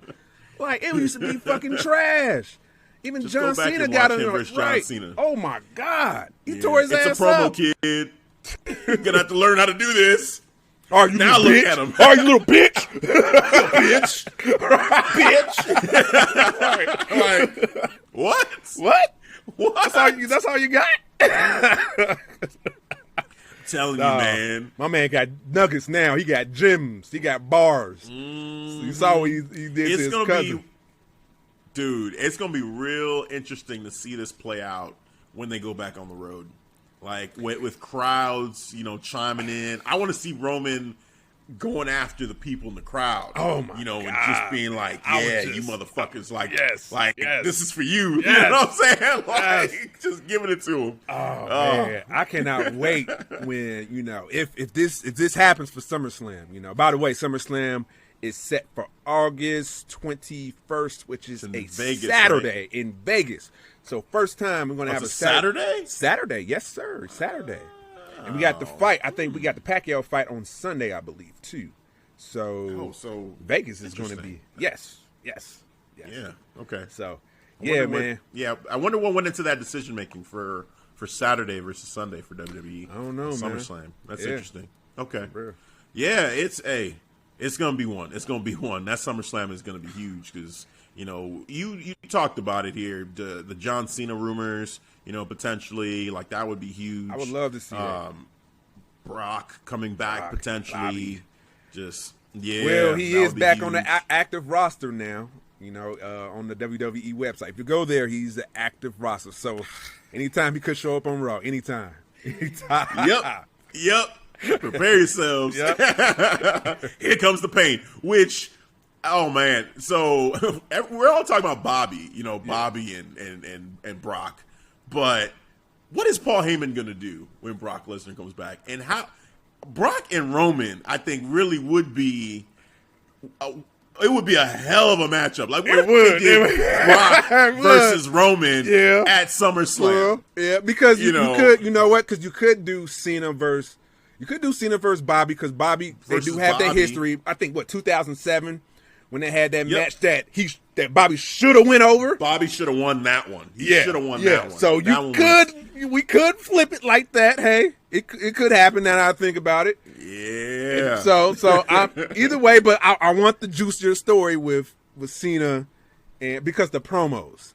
But I understand the story though. If they do Brock, but Paul, I know. I understand the story though. That's what I'm saying. With Paul Heyman, the wise man or the advocate. Who are you, Paul? Who are you? I think he's more afraid of the tribal chief. He will side with the tribal chief. I can't see him just like if they was to do that story. Like, are you the advocate or are you the counsel? Right. Oh man, dude, I can't wait for this. Either way, it's gonna be interesting. But that's the one I kind of lean towards more. And Roman beating Brock at SummerSlam, clean. Like, hey, like that. The level of respect is already on an all-time high. Beating Brock Lesnar, and what's crazy too is what if he choked him out too? What if he choked his ass out? I wouldn't put anything past him with Roman right now. Put him in the guillotine. I wouldn't put anything past him. You see, oh my God, bro. There's history too with this. So when Brock officially became kind of the guy in WWE, the guy he had to beat was The Rock, right? At SummerSlam. Yep. Now, fast forward to 2021, obviously Roman is already the guy, but to see Roman versus Brock at SummerSlam and then Roman beating Brock, it's almost like when Brock beat The Rock. Yeah. You know, and like paying that forward. Yep. Like, Rock did this for me. Now I'm going to do this for, you know, his family and pay it forward to Roman. Like, there's just so many layers to that. It is. John Cena, I feel like, yes, absolutely, that would make a whole lot of sense too. And I just don't want the fear that I have with the John Cena matchup is it'll be tempting for Vince to potentially have Cena break this record, you know, in his next championship matchup. And I don't want him to beat Roman for that. If you're gonna do it, and it's do it on Bobby. Between the two, right? Between the two, it sucks either way. Right. But between the but two, I'm gonna pick the lesser of two evils. I'm gonna pick Bobby. Yes, break it on Bobby. Yes, it sucks. You know, here we go again. You know what I'm saying? Like, right. Man. We'll see, man. We'll see. All right. But SummerSlam coming soon in Vegas. Can't wait. We're looking forward to that. But let's shift gears over to another big moment in WWE. And that'll be in NXT with the return of one of, if not the greatest NXT champion of all time. There you go. You said it right. Adam Cole, baby. I said if the. Look, hey, Finn Balor's still up there, man. It's them two. It's 1 and 1. 1A and 1A in my opinion. But Adam Cole's return. So, yeah, basically the triple threat matchup to see who was going to go against Karrion Kross. It happened. They opened the show with it. Immediately, you're thinking, okay, there's some shenanigans that's going to happen. Why are they opening the show with this matchup? This should have been the main event. Yeah. What is going on? So, you know, they have that matchup. You've got Kyle O'Reilly. You've got Pete Dunne. Yep. You got my guy, Johnny Gargano. And they're having a fire matchup. It was so good. Just back and forth. near falls, just moments that logically it was like, wow, this is just smart. Bam, bam. Yeah. Lawn dart, to Pete Dunne. Kyle O'Reilly moves out the way, and then you got Johnny Gargano getting the pin there. You got Pete Dunne stretching out both Kyle O'Reilly and Johnny Gargano at the same time, pulling their arms back, breaking both of their fingers. Just so many different moments like that. I'm like, wow, these guys have great chemistry. This triple threat match, awesome. If you haven't seen it, go check it out. But the crescendo on all of this, it didn't have a finish. And why it didn't have a finish? Because the man himself, Adam Cole, said, you ain't doing none of this without me. I'm tired of waiting for my opportunity. It's been 2 long months. I'm going to show you guys why I'm still the man. Comes out and lays waste to everybody in the ring. Takes out Pete Dunne, takes out Kyle O'Reilly, gives him a couple of good ones on the ground, goes in, takes out Johnny Gargano. William Regal is like, what is happening? Yeah, man. No, I'm like, man, I was like, William Regal, man, get this show under control, bro. What is happening? Security is grabbing Adam Cole, trying to get him back. Then, like, Ember Moon sneaks around all of them, gets on the mic, and is calling out Raquel Gonzalez. And William Regal is still trying to contain Adam Cole. Here comes Raquel to fight. I was like, he turns around, what the hell? And then he goes back. What is going on? Security's grabbing Raquel, trying to stop them from fighting each other. It was a mess. And then Adam Cole gets himself back in the ring, gets on a mic, calls out Karrion Kross, saying, hey, again, I've been out 2 months, and what has happened? Has anyone come close to replacing what I've been able to do? No. Surprise, surprise, no one can fill my boots. So I am demanding Karrion Kross. He wants a matchup. Cool. Before he can finish talking, Karrion Kross comes out, calls him little man, and trying to get under his skin. Yeah. You got Adam Cole calling Karrion Kross overrated multiple times in this, just getting on him. And then the favorite line was, you've got the music, you've got the fog machine, you've got the girl. This brand has done everything in its power to make you feel special. You know what they do to make Adam Cole feel special? They ring the freaking bell. I said, damn! Mic drop, done. Yeah. Done. I was like, say something, Cross. Say something, Cross. He was like, yeah. Stop! I was already dead. That's what I heard in my head. Like, oh man, Adam Cole just torched Karrion Kross. Yeah, just then he left, and then Kross was just still looking stupid because he was still like, yeah, I'm gonna get him. So I don't know if you heard what he was saying, but he was saying, wait for me. I'm gonna sock you one, like he was gonna punch him. Now I don't know if something that Adam Cole said to him actually got under his skin, maybe it or did. This is all still story. But I think he sold me that he was legitimately pissed at something that Adam Cole had said. Maybe when he mentioned his wife, I don't know, but he was legitimately pissed, and he said, "Don't you go anywhere. You stay back there. You wait for me. I'm gonna knock you out. I'm gonna sock you one." And then you got Adam Cole saying, like, I'm the best. I'm the man. This is my show. I run this. Getting up on the table. I run this. And all Karrion kept saying was, you don't let him leave. Don't let him leave. Like, I'm going to knock him out. I'm going to slap him in his face. Motherfucker wants to talk shit. Like, I'm reading his lips. I said, I think Karrion is pissed about something, man. Like, because this don't feel normal. This ain't the normal, like, yeah, I'm gonna get you. I was reading the body language. I'm like, he looks pissed. Dude, he was telling, all he kept saying was, don't let him leave. Don't let him leave. To security, whoever, producers, like, look, don't let him leave, because I'm going to slap him in his face. I'm going to sock him one. I'm going to knock him out. I said, I like this. So then, obviously, in the middle of all this, Karrion Kross was saying, you know what? William Regal, when he came out, he starts talking. I know what you're doing, Adam, and it's not going to work. It's not going to work. And then shut up. Karrion Kross is like, shut up. You shut up. It's not about what you want. It's not about what this gas station whatever guy wants. I was like, what the hell did you just say? Right. Is that the best you could do with an insult? They call him gas station attendant or whatever the hell he said. I said, no, Kerry, no. He had nothing. He's like, Yeah, it's about what I want. He's like, you know what I want? I want them all. I want Pete Dunne. I want Kyle O'Reilly. I want, who was the other one in there? Pete, Johnny Gargano. Yep. I want Adam Cole. I want them all. So he's going to get done. Yeah. That's all you can't say. That's all you can't say, bro. Man. Just get your shit under control, bro. But he stressed the fuck out. Funny too.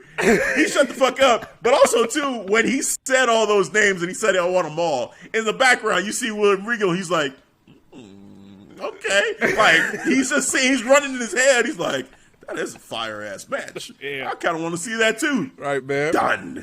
He's like, that's why he's the best GM, man. He thinks on the fly. If somebody presents a good idea, hey, all right, I'm gonna acknowledge that good idea. Let's go with it. All right, done. Let's go with it. Done. Loved it. Yeah. So yeah, man, that was a moment. That was an awesome moment. Adam Cole reasserting himself as the guy on NXT. Just again, the same thing he did to Kyle O'Reilly when they had their face to face. And he just torched Kyle. I feel like this was like the condensed version of that, man. This maybe went a couple minutes, 2-3 minutes. But that one statement, you know what they do to make me feel special? They ring the freaking bell. Put that on a t-shirt. No, he's not lying. He's not lying because you got the cool entrance, you got the girl, you got a lot going on. You got the smoke show going on, bro. In many ways. Right. Like, you literally got a smoke show with you, and you got the smoke show of an entrance. And me, dude, they ring the bell. That's it. Oh, man. Yeah, so it's funny because I saw a meme that showed, we're going to talk about this with AEW, but Britt Baker, like, she gets home with the championship. Adam sees it the next night. Adam Cole goes out there and gotta get my gold. All this, right? I gotta get mine. Chair shot. I'm getting mine. Damn it! I want my baby back. Yes. Like, hell no, it's been 2 long, dude. Cold months. Yeah. Oh man, so I'm looking forward to this. Fatal 5-Way, cool, let's do it. Ember versus Raquel, cool, let's do it. Yep. Like, 2 matches set up already for Takeover. Let's go in your house. Yes. And that's in a week, I believe. It's next week. Is it? It's coming up soon. Because I was just we're doing predictions this week, then, huh? Yeah, look for it, in our special episode coming up. Yeah, live predictions. We're gonna be doing some predictions. Yep. So yeah, man, definitely tune in for that.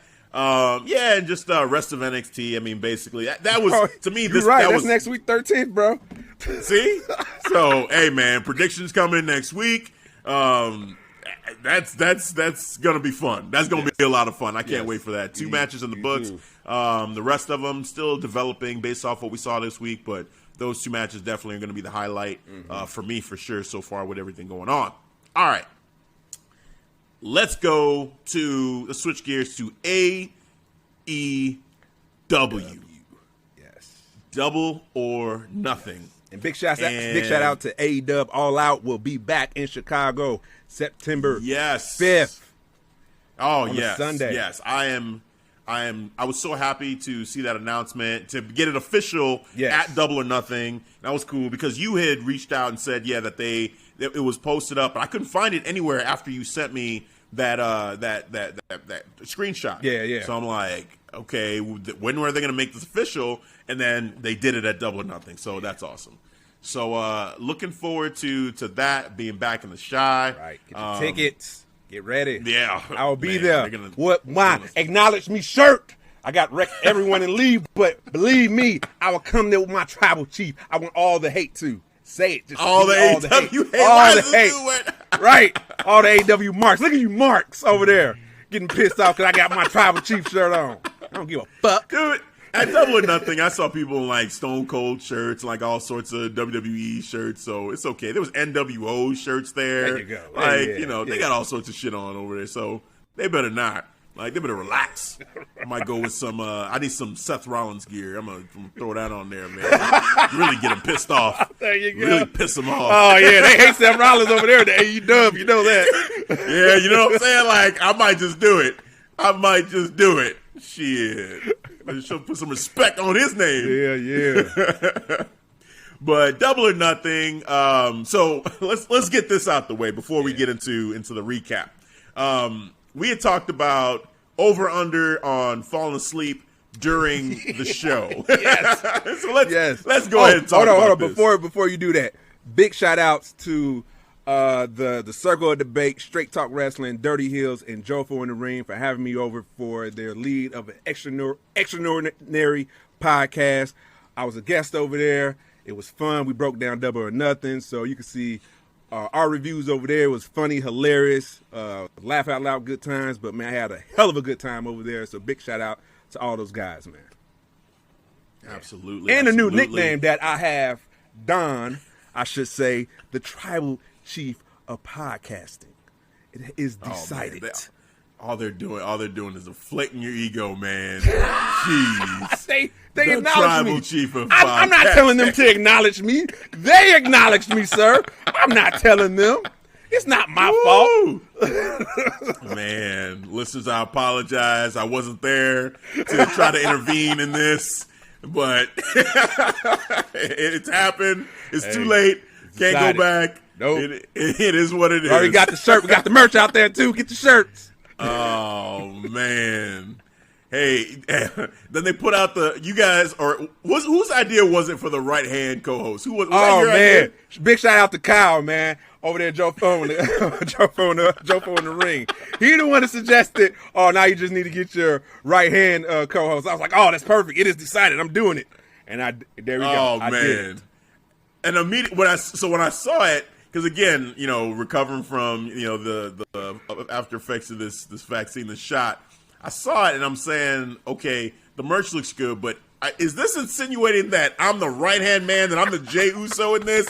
And then I immediately had to reply like, okay, the merch is cool. However, I absolutely refuse to be called the right-hand man, especially after Jimmy Uso was running around here and calling Jey Uso like, so, basically that means you're the Tribal Chief's bitch, and hey, man, if anything, I'm going to be rocking Nobody's Bitch t-shirt if this is the route we going. That's the route I'm going then. Why you bust astray from the path, man? It's we. It's we. What happened to we, goddammit? Now it's we. Tribal Chief. The minute you Jay tries to say we, what's all this we? Then you need him. What? I thought it was we. What you doing? Oh, man. So, yeah, but the merch is great. Go cop it. Get your merch. It's definitely fire. It looks fire. So, happy to have it on there. We'll have to think about some, I don't know, maybe some Nigerian Nightmare merch or something. There we go. Hey, there we go. Man. But, so over under on falling asleep during AEW Double or Nothing. This is going to be very anticlimactic because I will say I actually did not fall asleep at all during the show. Did not fall asleep. And actually, I've seen the show twice now. In the time that I saw it, the day it happened, and then I saw it again recently. Actually, just yesterday, I watched it again from beginning to end. Okay. And, just overall, so that kind of, I guess, tells you how I kind of felt about this show in a way. With me being able to stay focused and with it, I definitely, I don't want to give it away too much, but I did stay awake. I went through it. It did enough to keep my attention. So we'll put it that way. There we go. All right. So let's get into it. So we've got the what do they call it? The buy-in matchup. Serena Deeb versus Rhio. Now, what's funny, I did see everything from beginning to end, and I did see it twice. Neither time did I see the buy-in matchup. Just go ahead and say it. I did not see the buy-in matchup. It didn't even click in my brain. The second time I watched the buy-in because the first I caught the highlights, but after breaking it down with the guys over there, I wanted to watch it to see it. So I saw it. I was like, it was fucking fire for the buy-in, man. It was awesome. It was a full crowd. Serena Deeb was snapping. She was full on heel this time, bro. And just the way she was breaking down Rio's knee, like the same way she was doing with Red Velvet, just bow, hitting on the ring. But man, it was a damn good match, man. The crowd was super into it. That's awesome. And it was I know for the opening match, like it was lit, so I'm sure like just the daytime feel of it as well. It was weird during the first matchup. I was like, it just threw me off a little bit. I was like, why is this? Oh, shit. Right, because it's open, the stadium. Right. Yeah. So, but, so that one, though, we both predicted Serena Deeb to retain, if I remember right. Mm-hmm. So we got that prediction right. Serena Deeb did end up defeating Rhio in this matchup via submission. The matchup went 14 minutes and 5 seconds. It did. I will be looking out probably after we finish here. I'm probably going to go and try to at least put that on because I do want to see that matchup. But I just realized I was like, man, both times I didn't see the buy-in. So that's on me. But awesome to hear that it was a great match. I definitely want to check that out. Now the official start for Double or Nothing. Adam Hangman Page versus Brian the Machine Cage. We both picked Adam Hangman Page to win this matchup, correct? We did. Okay, so and we were both right. So Adam Hangman Page ended up winning this matchup. Now, story-wise for this match, we do have some development with Team Taz a little bit in the way this match ended. You had basically Team Taz trying to help. It was Starks trying to help Brian Cage by throwing the FTW Championship into the ring for him to use it. Mm-hmm. And then Brian Cage, surprisingly so, looked at it and said, nah I don't need like this. Yep. Threw it back at Ricky Starks. But then Adam Hangman Page was able to take advantage of the distraction and ended up picking up the victory in this matchup. And then after it, you got Taz on commentary during this whole thing, basically saying, what the hell are you doing, Brian Cage? Use it. He didn't use it. Then afterwards, Brian Cage is getting into it with Ricky Starks. He wants to hit him. Ricky Starks is pointing at his neck like, you can't. Nope. And then you got Hook getting in his face, and Brian Cage's face. He pushes Hook aside, says, get out of my face. Thought they were going to come to blows. They didn't really come to blows. They went their separate ways. Yeah. Now, on Dynamite, it was kind of interesting because during Taz's promo with Team Taz, he's talking about next week, there's going to be a tag match, whatever. Yeah. But in the background, because I wasn't even really listening to Taz, I was watching what was happening on the side. Yeah. You had Ricky Starks staring a hole through Brian Cage, just straight at him, and Brian Cage looking at Ricky Starks like, I ain't scared of you, man. You better. Like, what you going to do? What you going to do? And then Ricky Starks leaves. He walks off. Then you got Hook, doing the Taz pose, staring at Brian Cage like. And then you got Brian Cage looking at him. He said, "Oh, you want a staring contest? All right, I can do it too. And just staring at him. So they're both staring at each other, and Taz is kind of trying to cut the serious promo, talking about what's going to happen next week. Adam Page and Dark Order, blah blah blah. They ain't hear nothing. Yeah, just something Will Hobbs. That's all I remember. Will Hobbs, Brian Cage against Adam and a tag team partner. So yeah, that was basically we're seeing the slow deterioration of this faction. Yeah. They've been teasing this for a minute. They have. So where are you with this? Are you engaged in their story? Are you tuned out of Team Taz completely? Like where are you at with this? That's a very good question. I want to say I'm like half in, half out because I think with me, and I'll talk about this later too, I think that's AEW problem. They're trying to tell too many stories, and I'd rather have them give me a main story that I can sink my teeth in. But I'm like, I'm paying attention to what's going on with Brian Cage or the Young Bucks or, Kenny Omega, the belt collector. It's like they got a lot going on. Yeah. You know, it's funny you say too many stories. I feel like they don't actually have a real story in AEW right now. Like, they don't have a real, like, juicy story. They don't have a main like, story to build around. Yeah. And, You're right. You're right about it that there's not one main story, but I would argue that none of the storylines they have going on right now feel like they're developing much at all. I hear you. You know, it just feels like things are just happening, you know, and like there's no real like beginning, middle, like turning points, you know, different plot points, like oh my god moments, and then like it's character like story, development and all this matches, story, matches. It's right, because character development wise, because during a story, a character should change, right? Mm-hmm. Like something should change about these characters. Brian Cage seems like he's the same guy in the beginning as he was when he first debuted, you know, with Taz. Like, I don't see any real change in Brian Cage. I don't see really any change in Ricky Starks. Sure, they're having issues with each other, but I feel like we're not going to see that change in Brian Cage until he finally comes to blows with Ricky Starks or Hook or whoever and then decides to go out on his own. That's when I feel the story will start to kick in for Brian Cage. You know, and then I'll be interested to see what his development looks like. Is he just going to be on Dark and then every once in a while show up on Dynamite and just have matches?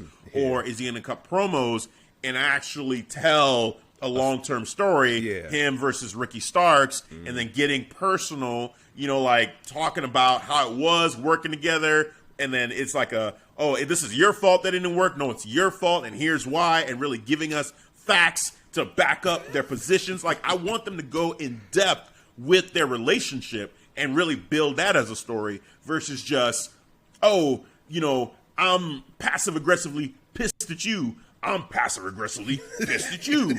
You know, faces. You know, it just seems like that's all it is. I'm like, I don't care about this. Do something more. You know, like that's all we're getting. I'm half in, I'm half out, man. That's, you know, sometimes I'm in it, other times I'm not feeling it, bro. Right. Just give me more. Like, why? Why are you guys having issues? Where did the beef start? Like, what is going on? Like, why do you not trust each other, or what is going on? Like, just we need more from what they're teasing us with stuff, but to me, it's not a full story yet. No. Like, we need to feel the growth. We need to feel these characters changing. We need to feel Ricky Starks going from this kind of like indie guy that came into AEW to, hey, he's getting built as a superstar. He's a future star in the making. He has a great look. He's very charismatic. He's got the tools, Yeah, man. He definitely got the promo skills too, man. So once he gets healed up, I can't wait to what he can do. Yeah. So we'll see what happens there. Yeah. But overall, so on Adam Hangman Page's side with this, before we move on, the win feels like it was cool for the crowd, you know, and cool as a moment in general. Hot. Yeah. I don't know if I feel like this helped Adam really winning this matchup. It was just a good moment. But as far as development for his character, I still feel like he's kind of in the same spot he was before the matchup. Like, I don't know, even with him, I felt like he had more character development when he was drinking. You know, when like we thought, he's got a problem and you know he's deteriorating and all that. Like there was more going on, and we're like, I was more invested in that. Now I just feel like it's just stagnant, like nothing's happening. And I love the dynamic of him with Dark Order and them just being buddies and, you know, being cool and just being funny in general. Like that is cool. Don't change that. But let's develop Adam, because to me, he's the next logical guy. Well, I mean, that might be changing pretty soon. We'll see because of what just happened on Dynamite. But he's the next logical guy to beat Kenny Omega, you know, for the title. Like, that's the guy that they should be building up, telling a juicy story with, to say, hey, he's coming. He's coming. Do you feel that?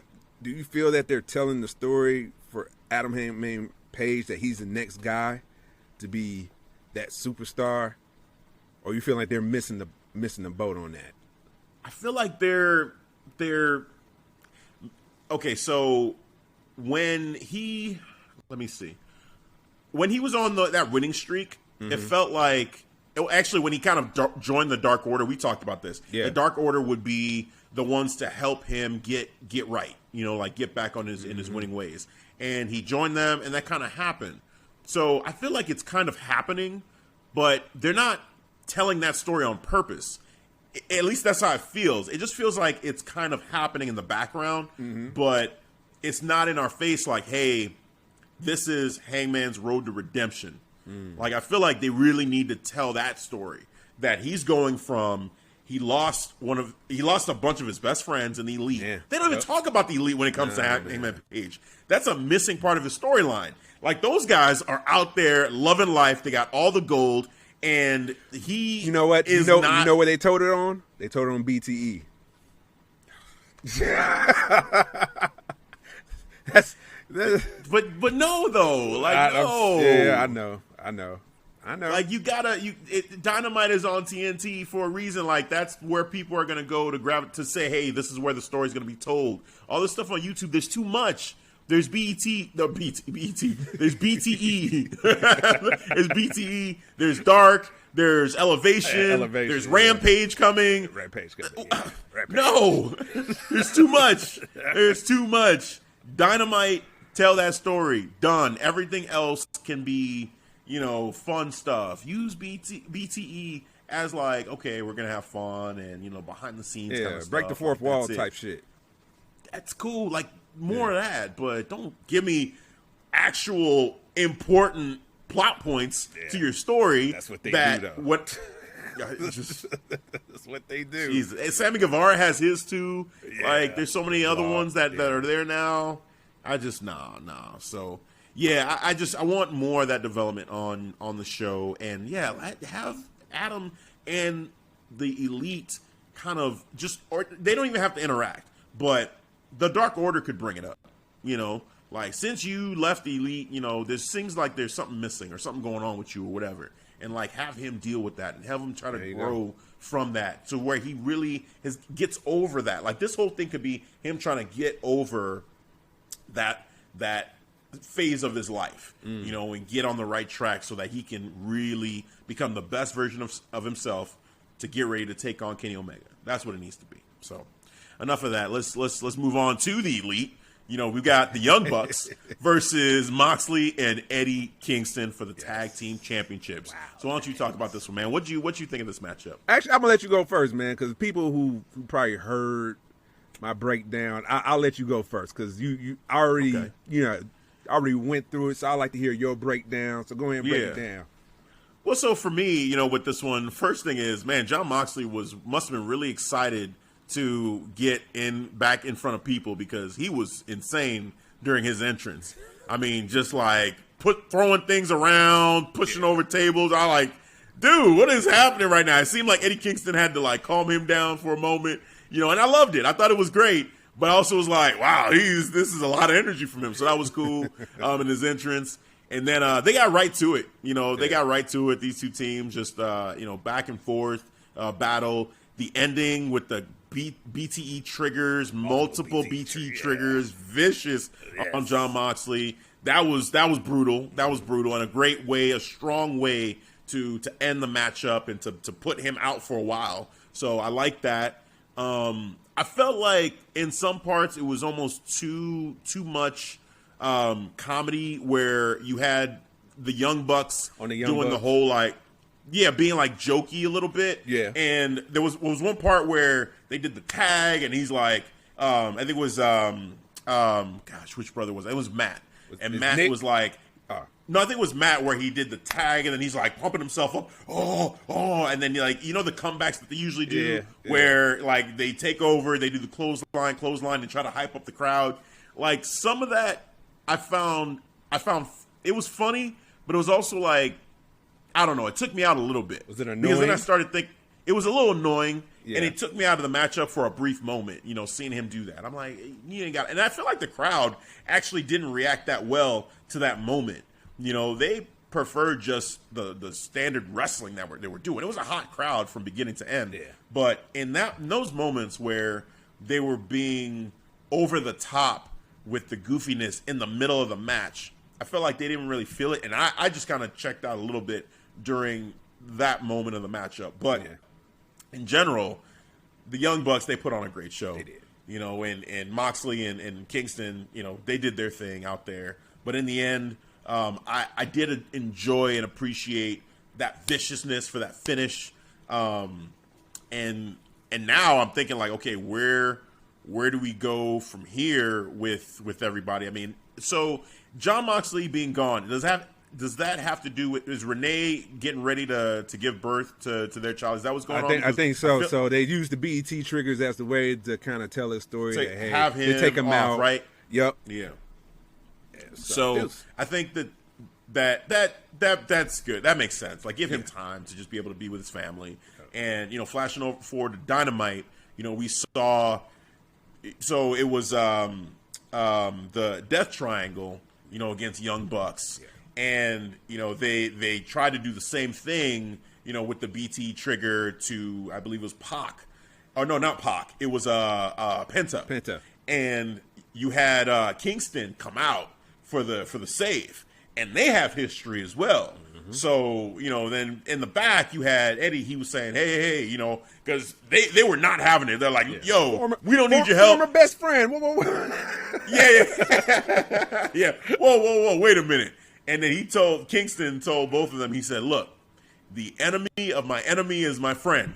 Think about it. And left. And I said, okay, this is kind of a good way to, one, you know, since you have John out, you know, like, where do you go from here with Eddie? Mm-hmm. And two, kind of pay off that storyline that they had before. Yeah. With you know, them all being in a crew minus Pac, you know, and see where just continue to tell that story. So that, in terms of a long-term storyline, that for me is interesting. I like that, but let's see what they do with it. I hope that they develop that a little bit, or maybe it'll just be, hey, we're going to have a 6-man tag, and that'll be it.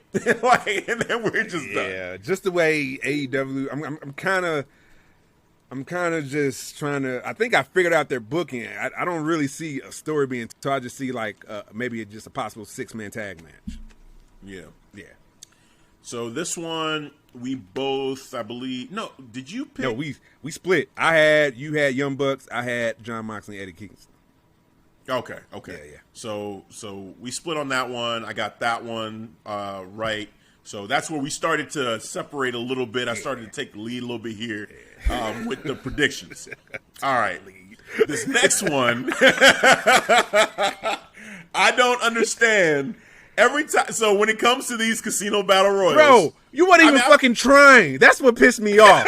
I was like, they didn't even fucking try. You know what? Let's just have fun with the pick. Jungle Boy. Have fun with it. Wasn't even fucking trying. I really wasn't. Christian Cage made sense. I think they even said during the broadcast, they were like, I'm sure the betting favorite, Vegas favorite, was Christian Cage, you know, but Jungle Boy ended up pulling it off. When it was down to the final three, as soon as Jungle Boy came out, actually, let me go back to that. Yeah. So there were two people that their interests made me think, okay, this could be them. Penta, when he came out, that crowd went nuts. Yes. And I'm like, oh, shit. Yes. We'll see, because I like the way that this feels right now. With the Joker. With the Joker look. Yeah, love that. But then when Jungle Boy came out, I said, oh, shit. I think I got this. Immediately when he came out and you had the crowd singing the song and they kept playing the music. I said, oh, I think I got this.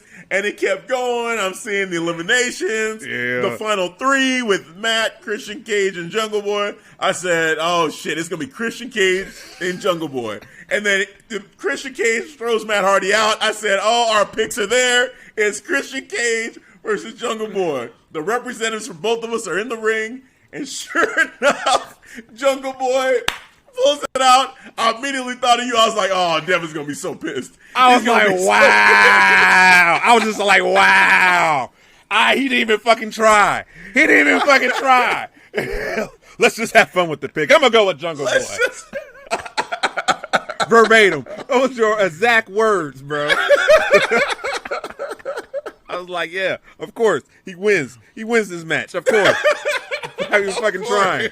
Yep, I loved it. I was singing the song. Oh.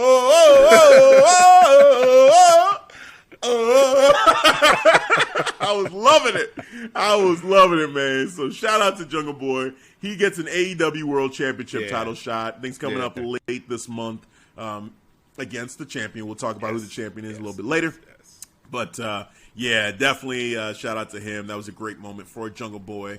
Marco Stunt came out as well. What's your overall thoughts on the Casino Battle Royale, though? It was better than I expected because I'm not really a big fan of their battle royals like this. I don't like the suits. I don't like just doing it that way. I'd prefer just do it like a Rumble where every 2 minutes you just have a new wrestler come out. Like I kind of like that a bit better. And some of the eliminations, the way they happened, they just kind of happened. It still felt a little bit sloppy. They were odd but to me. Yeah, just kind of I don't know like. Hobbs was weird. Like he started good, and then he took like a 15-minute break, and then he came back, and then got out. I was like, what? Like, why did you come back in to get out? And then let's not forget Leo Rush was the Joker, and he came out. Okay, there's pop. It was great. They botched one move in there, but whatever. It wasn't that bad. And then he was just gone. Out of here. And the crowd immediately started booing. Out of here. The Jokers are just, we said it, they are just, lame, fluky, like, don't put any stock in, the Joker's going to be some big name star, and they're going to push this person. Nah. As to say it, as my good podcast bro, Kyle would say it, the Jokers means they're just a joke. I'm like, that's what it means. Jokers are a joke. That's a great way to put it. Because, this is I was underwhelmed. I was way underwhelmed with that joke. Like Leo is great, and when he first came out, I was actually shocked by it. I was surprised. I'm like, cool, Leo Rush, okay, yeah, cool. And then he started doing some shit for 5 minutes, and I'm like, what the fuck? He got out. I was like, what the fuck was that for? Then is he really eliminated? Why did we even do this? Right? Why did you save this to the end? This is the last person, and they gone. Like why? I care less about the Joker anymore. Nah, going forward, I don't care about the Joker. Again, these gimmicks, when they do these gimmicks, I don't know. Like, that's another one. The Joker. They don't know what to do with it. Yep. Just build it up right. Oh, man. All right, let's move on. So, this match. Oh, man. This is where the flawless victory went away. It turned to dust. Cody snapped his fingers, was wearing the gauntlet, and said, Nope. Not on my watch. Not on my watch. Cody Rhodes, the American Dream, versus Anthony Ogogo. Everyone that watches wrestling knows that in order to put somebody over, you want to give them like one of those big wins, right? Like, you can get over with losses. You can. But in certain matches, in certain for someone's career, it's always great to get a win against someone established, to get a win against a name. Mm-hmm. And you had this guy have, I guess, 2 official matches. You're building him up as this, he's the Olympic boxer. He's got all the cred as a real fighter, and it's now too, you added this whole element of it's, the American Dream versus, the Englishman who doesn't have that respect or whatever. So he's coming up as a heel, almost like back in the day when it was, who was it? Hulk Hogan and the Iron Sheik, and just like national pride, right? So, and I dig that. And Cody came out and he had the ring gear, just America all over it, super flashy. Hey, whatever. He did his thing. I understand. They called him Homelander, bro, on the internet. You know what? Yeah. That fits in a lot of ways. That fits in a whole lot of ways. Oh, my God. So, because that man, he may think he's a hero, but he is becoming the villain. You either die a hero or you live long enough to see yourself become the villain. That is Cody Rhodes. That is what is happening right now. Yes. So they have the match, he gets hit early with the bolo punch, and immediately I said, this isn't going to end right here. It's not going to end right here. Then he hit the angle slam, 1-2, kick out. I said, oh, shit. Here we go. And Anthony Ogogo, during the whole match, he's whooping Cody's ass. He looked good. He did a beautiful frog splash. A beautiful frog splash, bro. I'm like, his wrestling, like he was green, but the moves he was doing were on point. I was feeling it. I said, okay, like this feels like a match where, okay, Cody Rhodes, he's the man, right? Yeah. But and everybody's expecting him to win at the arena, because they're all cheering for him, whatever. But what a win this would be for Anthony Ogogo. Give him this win, put him over, and shock all of these fans there. And they'll be like, oh my God, he just beat, like, because this is the first time Cody's using the American. I feel kind of bad that I didn't pick Cody Rhodes from the standpoint of I should have seen this coming. He's using the American Dream moniker for the first time. Yeah. They're in front of fans for the first time in forever. Yeah. Like, it just, and it's Cody. And then it's just Cody going against anybody. Like, we should just default to picking Cody Rhodes no matter who it is. Oh, my God. It's just Cody. So, but with all that said, let's say they would have flipped it and Ogogo wins the matchup, you would have been like, holy shit, like that is a star-making moment for a guy like this. Mm-hmm. To take him from who the hell is Anthony Ogogo to he just beat fucking Cody Rhodes the night Cody Rhodes was honoring his father. He was honoring America. He was honoring fans in attendance for the first time. America. And he lost? Yeah. Who beat him? Anthony Ogogo. That's who beat him. Like, that would have been a great thing for his resume, but nope. Cody said Crossroads. And not even Crossroads. He didn't do no fucking crossover. He didn't do his finisher, no, it wasn't bro. Crossroads. It was vertebrae. I don't even know what vertebrae. Some new move, right? Yeah. And I'm like, that's a devastating move, but still, it wasn't the finisher. Yeah, it wasn't the finisher. It wasn't the finisher, and he beat him. I was like, what? Really? Yeah. I said, huh? That's what we do. Cody, you just can't help yourself. You cannot help yourself. Just unbelievable. Like, you did it again. Lance Archer was the same way. Lance Archer was supposed to beat you. Oh, my God. He was supposed to beat you. You don't need that win. You're already the face of the company. Like, you're over, bro. You are over. Like, do you understand that? I thought you guys were the revolution to change. Nah, man. The more things change, the more they stay the same. Yeah. He just, all he can think of is they want me.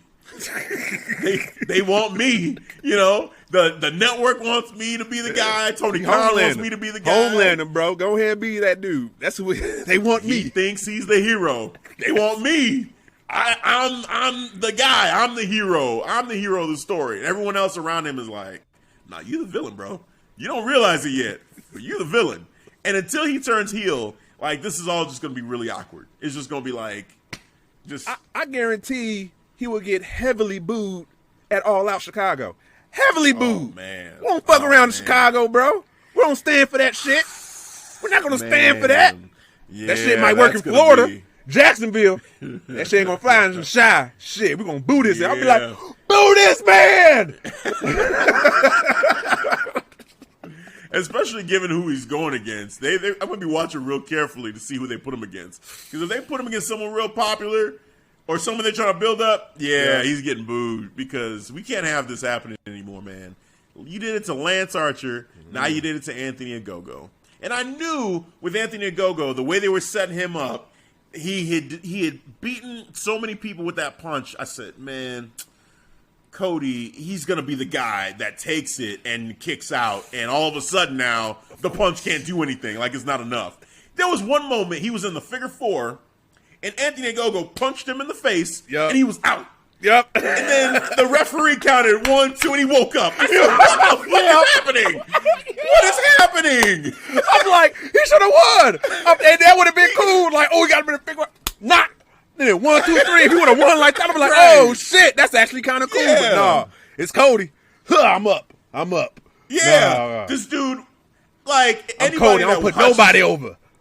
Not no more. That shit is over with. For him to be like he sold it perfectly when he was out, got punched, completely asleep, snoring. How do you wake up in time to get to break the 3 count? How? It's impossible. It looked so cartoon goofy. Like I was just like, this. I know where this is going. Yep. At that point, you know. Yep. Yeah. It was bullshit. Shit. And that match killed the crowd. If you noticed, it killed the crowd. Yeah. Crowd was because at the end when it was over, it was like, and he tried to celebrate with the crowd. I'm like, nah, this ain't fuck all that. Nope, bro. No. Like that's not working. That's not working. They just being nice right now. Oh man, dude, what's that? I said they just being nice. Right now they being like, yeah, Cody, all right, you a father to be, yeah. You know, like that's it. I mean, because for me, that's the way that he can get his cheers now is just mention he's got the baby on the way, you know, talk about his dad. Like, okay, cool, I respect all that. But then once we get down to it, the wrestling, the booking, the way that your character's being dealt with right now, I'm not feeling that. Man. So, yeah, man. Let's move on. Let's talk move about on. the best, Triple H, the cerebral assassin. I want to put myself over. Oh my God! Right? Yeah. Enough of that. Enough of that. But let's talk about a guy who I'm starting to consider. Now I'm mixed on this matchup, but I am on a whole. But yes.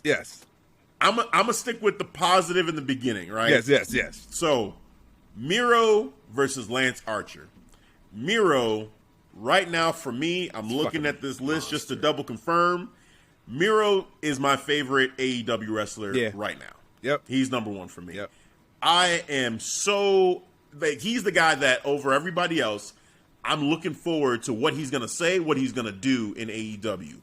This man is a beast. He's a monster, and he scares the shit out of me too when I see him. Like, what the fuck is he gonna do?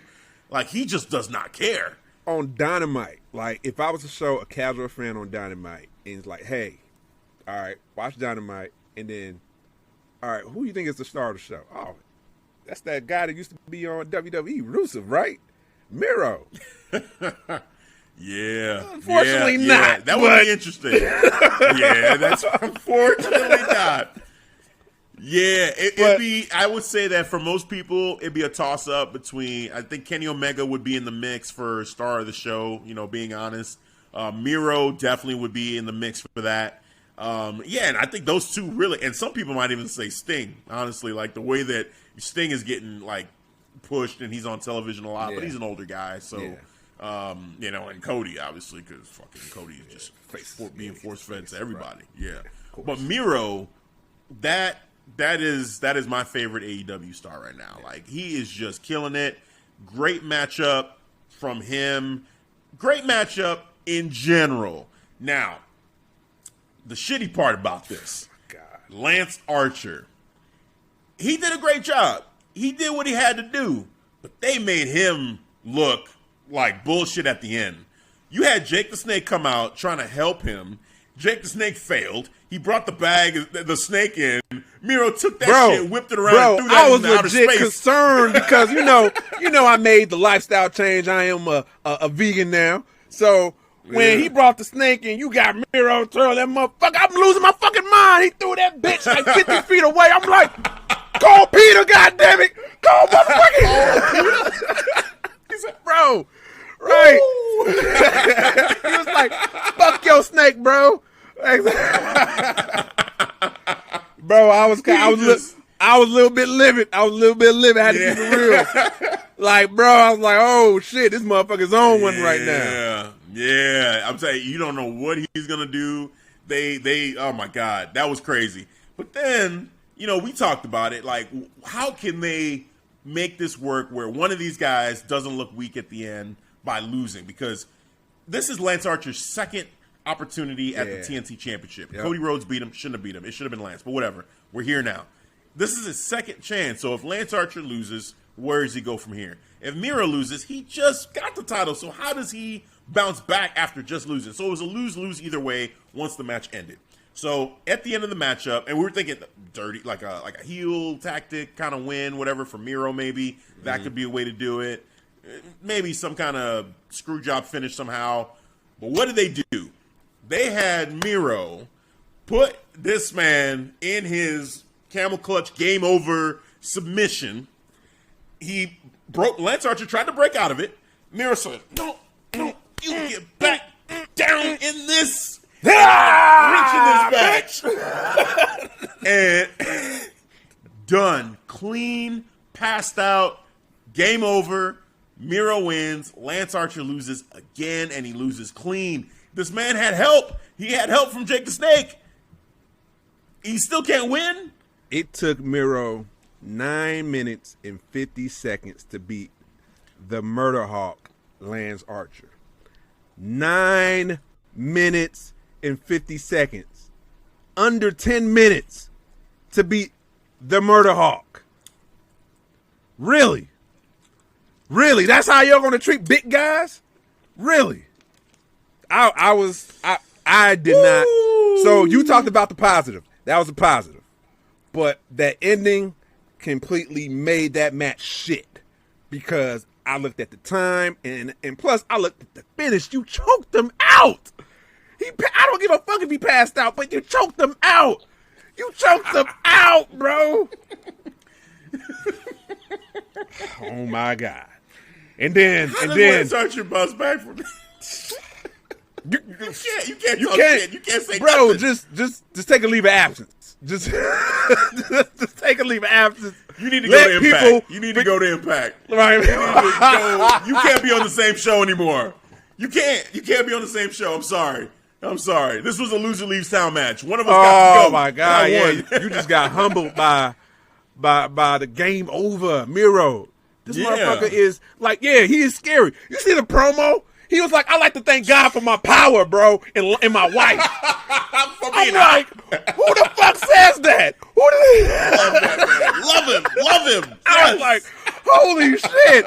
Thank God for my power and my hot wife. Oh my God, Miro. Yes, everything he's doing right now is gold. Lance Archer, I'm sorry, bro, but there is no coming back from this. You got to take a leave of absence. Yeah. You got to separate yourself from Miro. You can't go back to him and say, I want a rematch. For what? For what? You lost clean. He passed. He didn't just. You don't deserve a rematch, sir. You better stick to Elevation and Dark and get up your wins. Build up your wins. On Elevation and Dark. Then all of a sudden you pop on Dynamite and then they explain, yeah, he got all of his wins on Elevation and Dark. I'm like, oh, okay. And then you get your match. Because that's how they book it. Perfect. And actually, that's a perfect segue because somebody else that did the same thing went and built up their wins, worked their way up the ranking system to make it work, showed up and showed out on this show. We're talking about the Doctor, Britt Baker, DMD versus the champ, longest reigning champion period in AEW, Hikaru Shida. This right here arguably could have been match of the night. This is a contender for sure. Yeah. This for me, I got 2 matches tonight. Really, it's a tie. Yeah. Okay. Yeah. Well, we'll get into it. Yeah. But this one right here was just awesome. Like from the beginning, just both of them, the face off. The crowd was hot for this, even though we had the Cody debacle earlier that kind of took the energy out. I feel like this match right here, the crowd came back alive for this match specifically. Yes. They were ready for this. Strong following for the Doctor, for sure. You could hear the DMD chants throughout the entire matchup. Let's but go, a lot of respect. DMD. I was going to say, a lot of respect for Shida, for sure. You felt like this was kind of a changing of the guard a little bit because everybody in the Mama knows, like, hey, this is the Doctor's night. It's the Doctor's night. There's no, we didn't even hesitate when it came down to our predictions. We said, I already had your answer written. I'm like, yeah, I already know. Come on. Like, no, it's the Doctor. So, yeah, just great matchup overall. And at the end, seeing the Doctor with, a couple things here. Let me take a step back. The belt. So they do have a slight redesign on the belt. It's a little bit bigger now. Yes. And it was awesome for Shida to be the first woman to hold that belt, the new belt, and bring it on down the ring and defend it. So that was awesome. Awesome respect for Shida. The second thing was the glove. I don't know if this is the first time that we've seen this particular glove on. I think on it the was. Doctor. Yeah, because I had pointed out when I broke it down on the other show, Circle of Debate. I'm like, because I pointed out, I'm like, that was a nice little Michael Jackson glove she had. Yeah, I dig it. I dig it. Just having like a special glove for the Doctor. Yeah, you know, the sparkles and it just felt right, and it matched the ring attire. She was wearing the red and black. It was a red and black glove with like almost like blood looking like design, you know, on it too. So I like that overall. And yeah, at the end of it, she used that glove. There was a lot of near falls, a lot of near falls that I was just on the edge of my seat for. Just could not believe the Doctor kicked out of Sheeta's finisher. You know, when the running knee that she does. Yeah.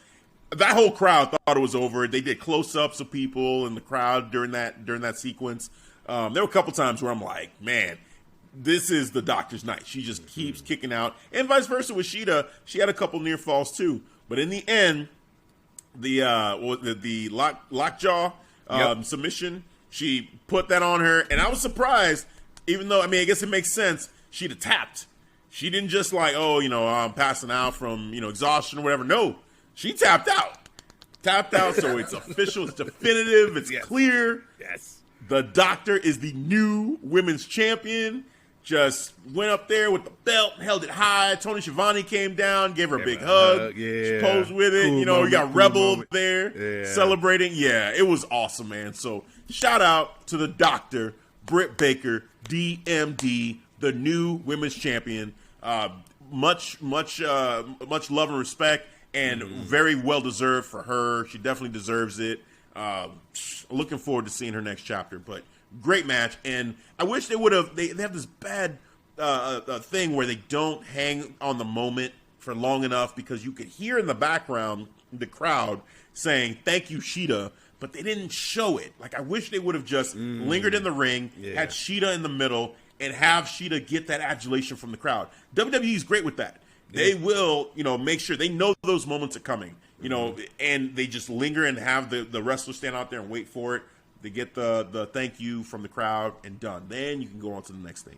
But here, they're already on to the next. And in the background, you hear them saying, you know, thank you, Sheeta. I'm like, why?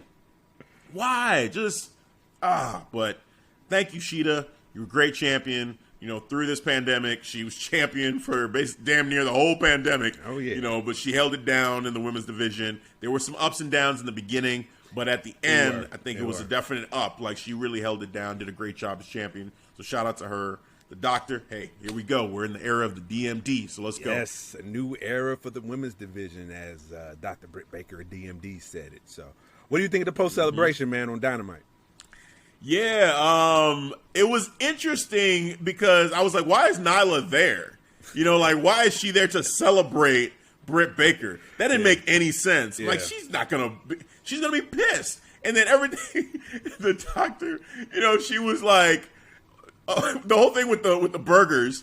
Hey, you know, I want to give back. So everyone look under your seats. I'm like, they ain't got no fucking tickets under their seat.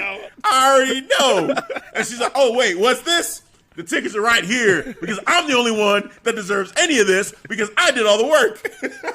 There's only two people that get to share this with me. Tony, Rebel, have some burgers. So they get ready to eat their burgers. And then out of nowhere, a hand comes in, knocks the burgers out of their hands. Throws everything away. It's Nyla. She's petty as fuck. She's popping balloons, saying, fuck your celebration, fuck your burgers, fuck your balloons, I'm out. And just left. Yeah. So, yeah, I think that's good. I think that's a good first feud to have, you know, as champion. You know, her versus Nyla. I think, hey. So is Nyla back to being face? I don't think something happened on Dark and Elevation that she did maybe she just don't like her.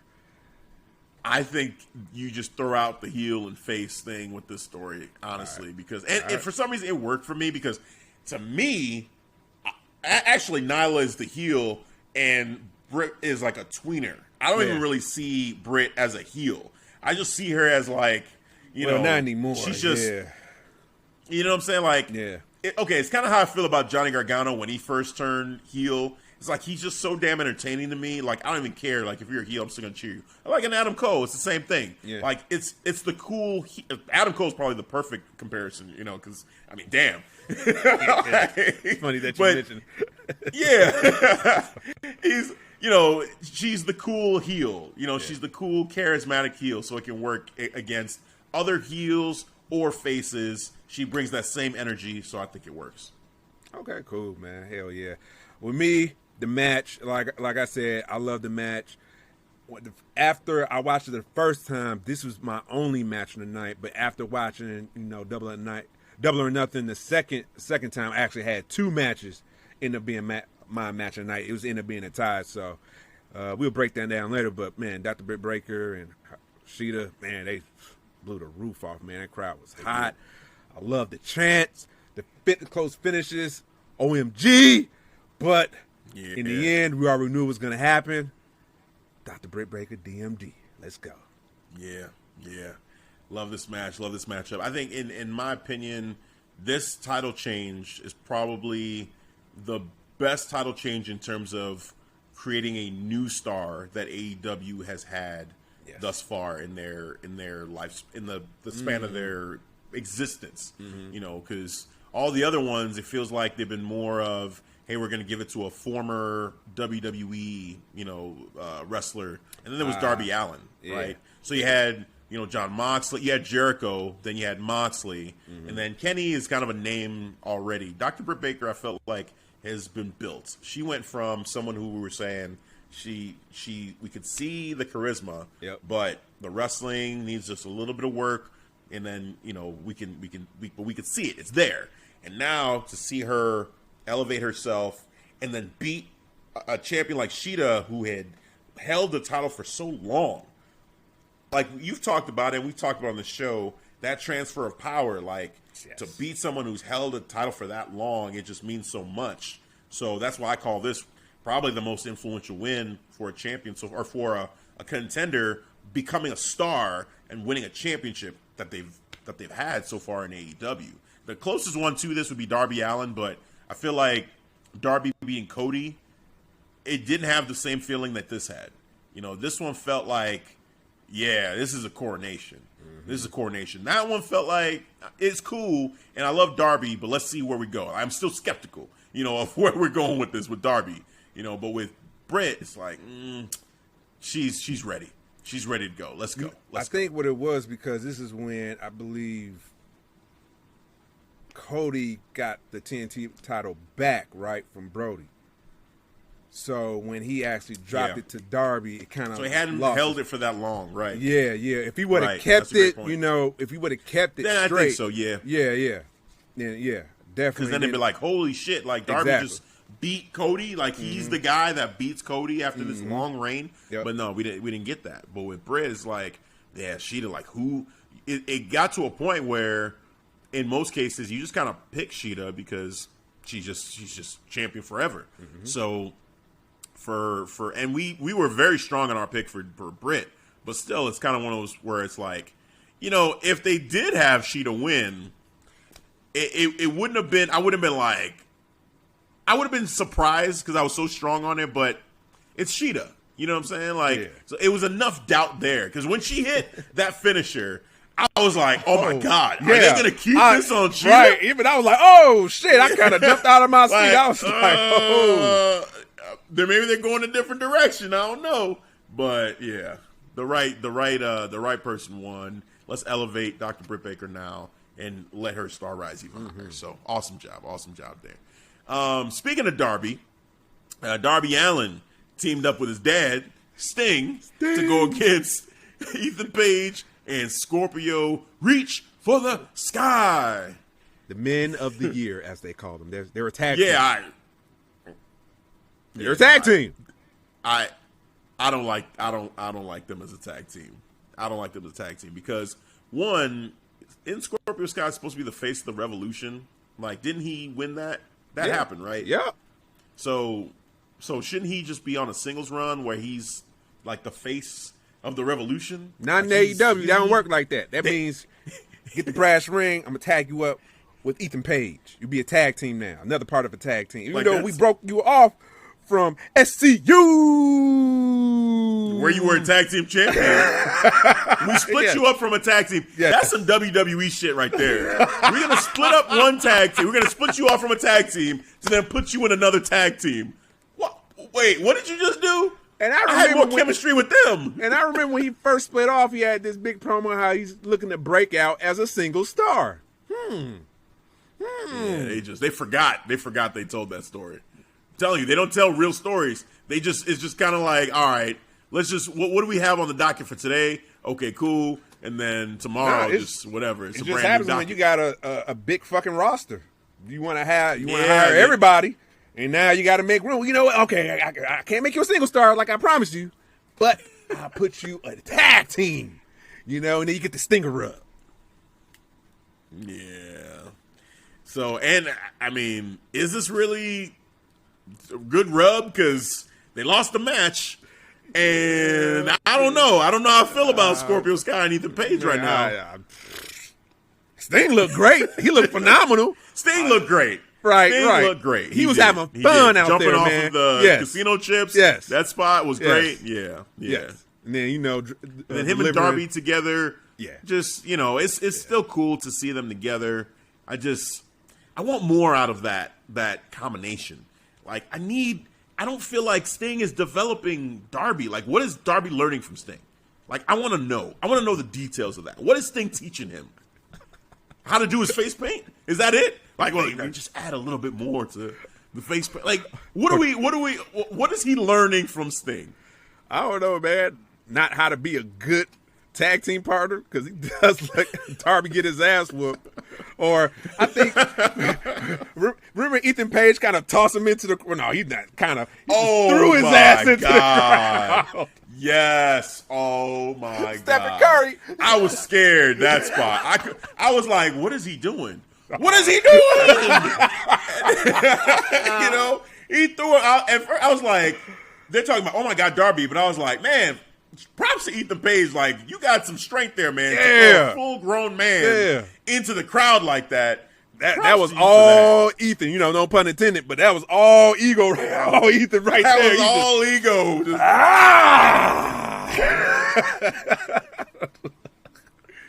Just, there's a wrestling video game. I forget the name of it, but you can that is a move that you can do where you pick them up. It's like one of these new like all stars, like WWE All Stars or something like that. Yeah. But there's one level where it's almost like a Halloween theme, and there's caskets in the crowd, but it's like high up in the crowd. And me and my brothers were playing it not too long ago. And literally, you could pick up, like, we went against Goldberg and Brock Lesnar. It was like, I forget which characters we were. I think it was, you know, like Seth Rollins it was Finn Balor and AJ Styles. And they repeatedly kept picking us up and throwing us in the crowd into the caskets, and then you get bounced around the caskets and come out. And then we get out, and I try to get back in the ring like, oh, yeah, I'm going to get my revenge. And then here comes Brock Lesnar, pick me up and throw me right back in the crowd. And in this, I'm just picturing, like, that's basically what he just did. He said, you know what? Pick your little ass up. Yeah. Throw your ass in the crowd. Get out of here. Right onto his brothers, too, which was funny. The brothers were in the front row. They were. Throw him onto his brothers. So, his thing was trying to drag him as they was counting out, and then he was like, fuck it, I can't do it anymore. He was just going to let you be. He was just going to end the match. It was about to lose until Darby, all of a sudden, count of 9, he just jumped into the ring. I'm like, is that what Sting is teaching you? Not how to be there for your tag team partner? Just fuck it. I give up. Right? Fuck it. Fuck it. We'll take this L. Well, yeah, we just got to sit on this one right here, son. Live to fight another day.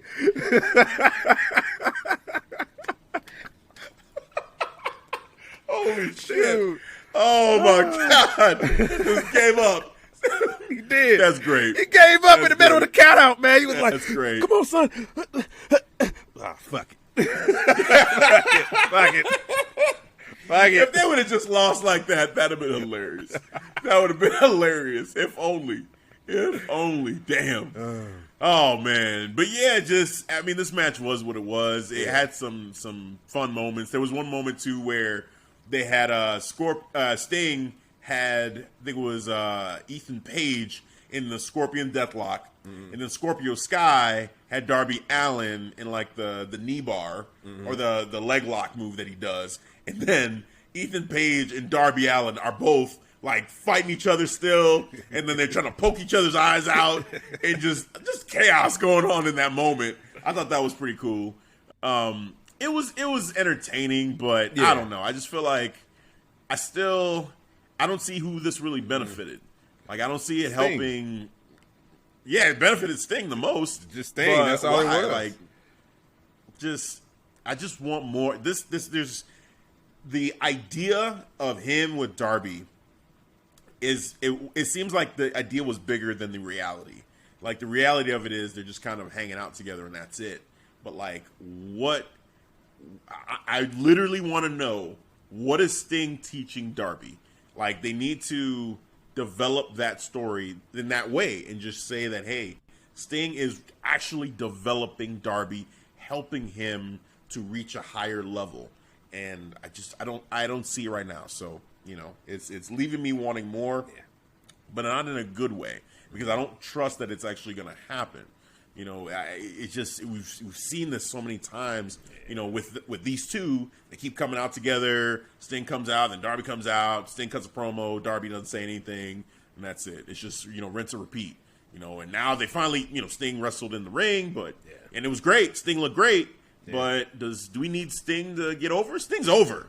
Sting can do whatever he wants now, man. He's over, bro. He's a made man. Yeah. No need to develop Sting, guys. Like, we don't need to recreate the wheel here with Sting. Yeah. We need to develop Darby. Done, but they're not done with, you know, with the men of the year, as you saw with Dynamite. Yeah. They did the promo. And he was like, oh, yeah, Sting was great. You know, he was awesome. He was cool. But, you know, can you beat us without Sting?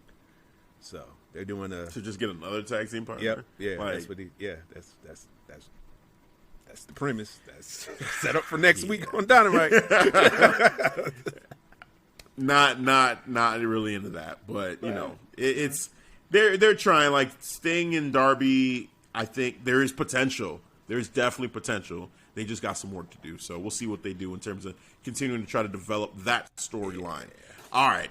Now, the other match, which I'm going to go ahead and bet is probably the other match that you're considering for match of the night. But before we go to that, we had a special announcement. Tony Schiavone announced he will be added to the commentary for Rampage. WWE Hall of Famer, World's Strongest Man, Mark Henry. Come on down. Somebody's going to get their ass whooped. Somebody's going to get their wig split. Somebody's going to get their ass kicked. Someone's going to get their wig split. Beat him up, break his neck, beat him up, break his neck. That's what I was missing. That's what I was missing when he came out, man. I kind of wanted to hear that, but of course you can't. Copyright, you know. Right. But he came out. He was like, ah! I was like, yeah! Somebody's going to get their ass kicked. And there was no music. I was like, oh, shit. So, you know, but there was a great pop for Mark, you know, well-deserved. You know, I'm happy that he's happy being, you know, involved in the way he's going to be involved. It's kind of like with Big Show. Like, cool, he's not going to be, you know, wrestling. Although they did kind of ask the question. Are you sure about that, sir? Well, you may have a match, you know, but no, we're not talking about titles here. We're not talking about AEW champion. We better not be. He better not be fighting Kenny Omega for the championship. That's all I gotta say. No, if they announce that as the all-out main event, we're gonna have a problem. Kenny Omega versus Mark Henry for the AEW championship does not need to happen. No. Like, that's not Look, Mark Henry is awesome, and if they want to have him in a matchup against Anthony Ogogo, you know, to put over Anthony Ogogo, okay, fine. Yeah. You know, you could do that. That's fine. Yeah. The world's strongest man versus the Olympic boxer. There we go. I like that. That's fine. That's fine. So, but beyond that, calm down. Like, no. Whoa.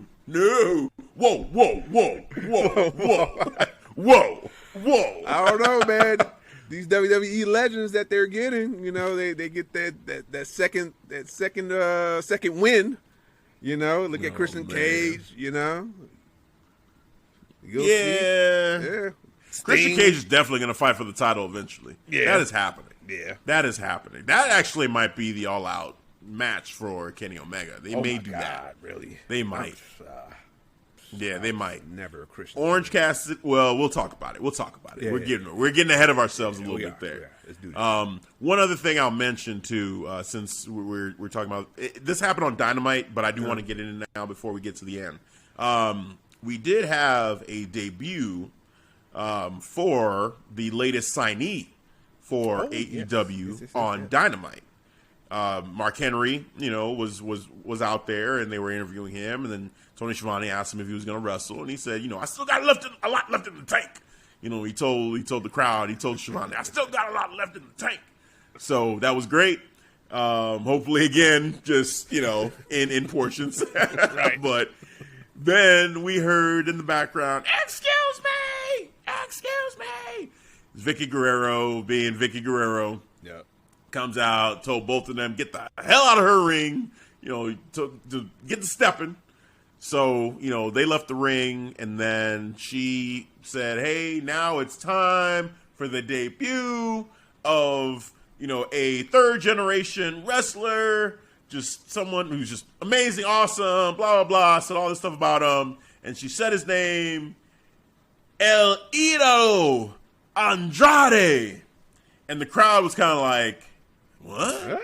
Huh? Like, the reaction was weird at first. I was like, are they not understanding what just happened here?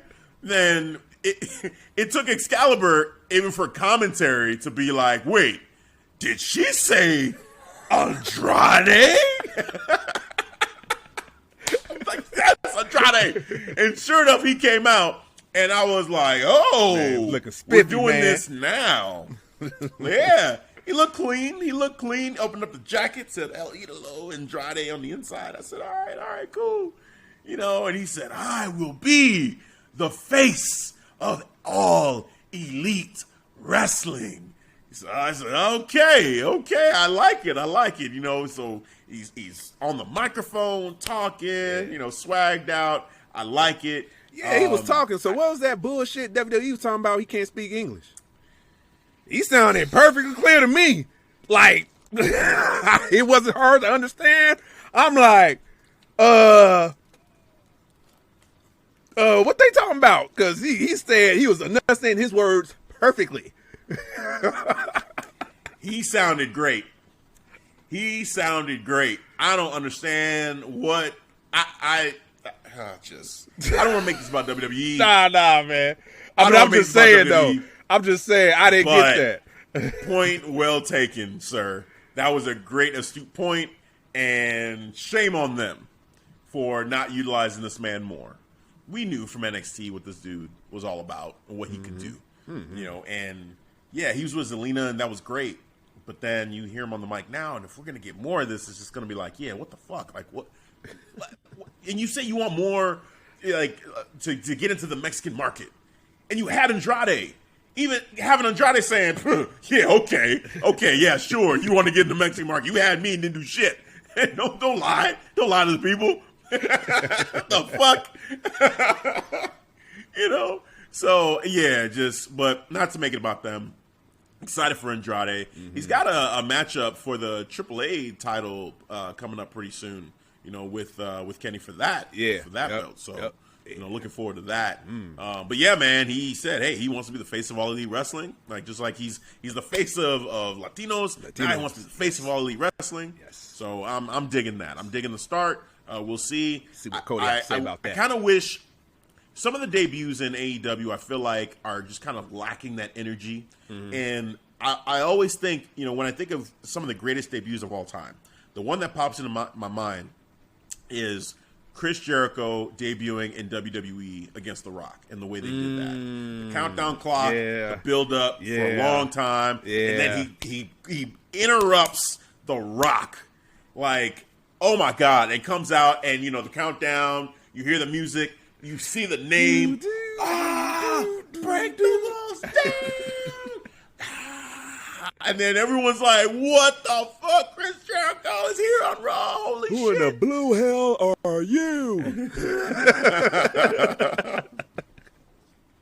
Raw, welcome to Raw is Jericho. He turns around. It's like, oh, shit. Yeah. Jericho.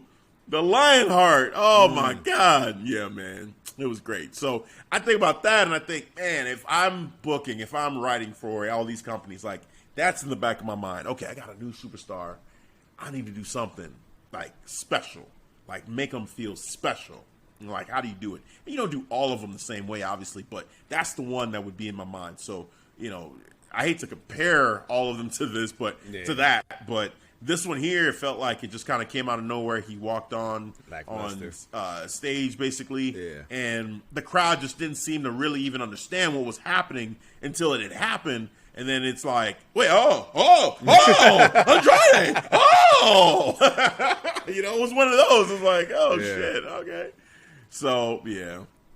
But, so just wanted to mention that Andrade is in All Elite Wrestling, and more to come with him. Potentially with the winner of this next matchup. Yes. Maybe, possibly. Kind of insinuated this already. But we have the triple threat matchup between let's say, Orange Cassidy, Pac, and the champion himself, the Collector. The Omega Man, Kenny Omega.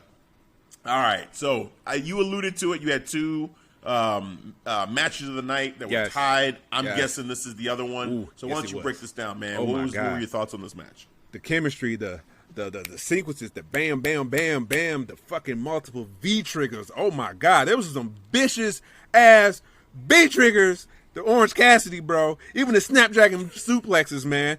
I was concerned for Orange Cassidy. Like, oh my God, man. Yeah. Ref, check him out. Make sure his head Especially is after okay. the concussion. Yes, man. And then Pac was looking, doing Pac things. There was one move. Oh my God, it kind of made a meme out of it.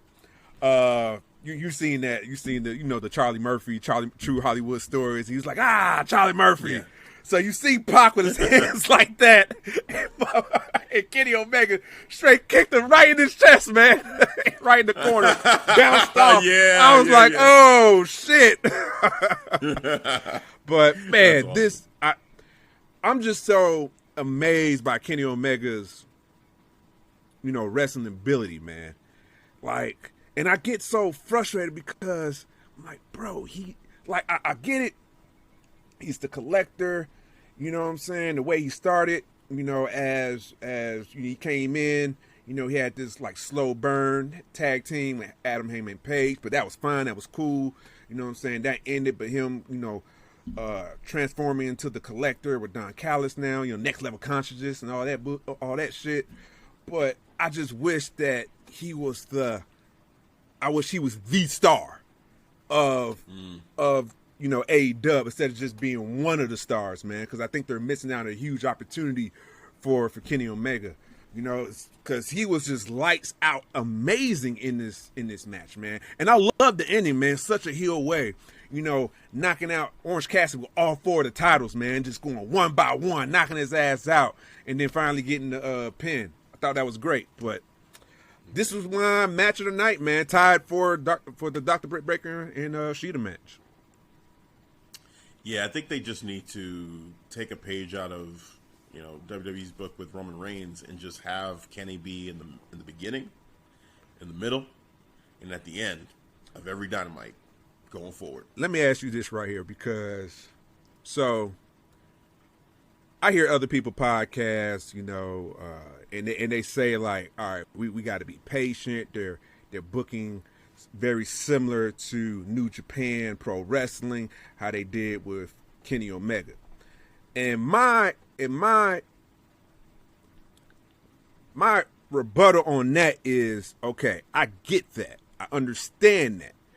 But this is America. This is a different audience, bro. You're talking about right. And then you're talking about a very hardcore niche of fans, that will ride that way, but you got these casual fans that need to see some all right, who's the star of the fucking show? Yeah.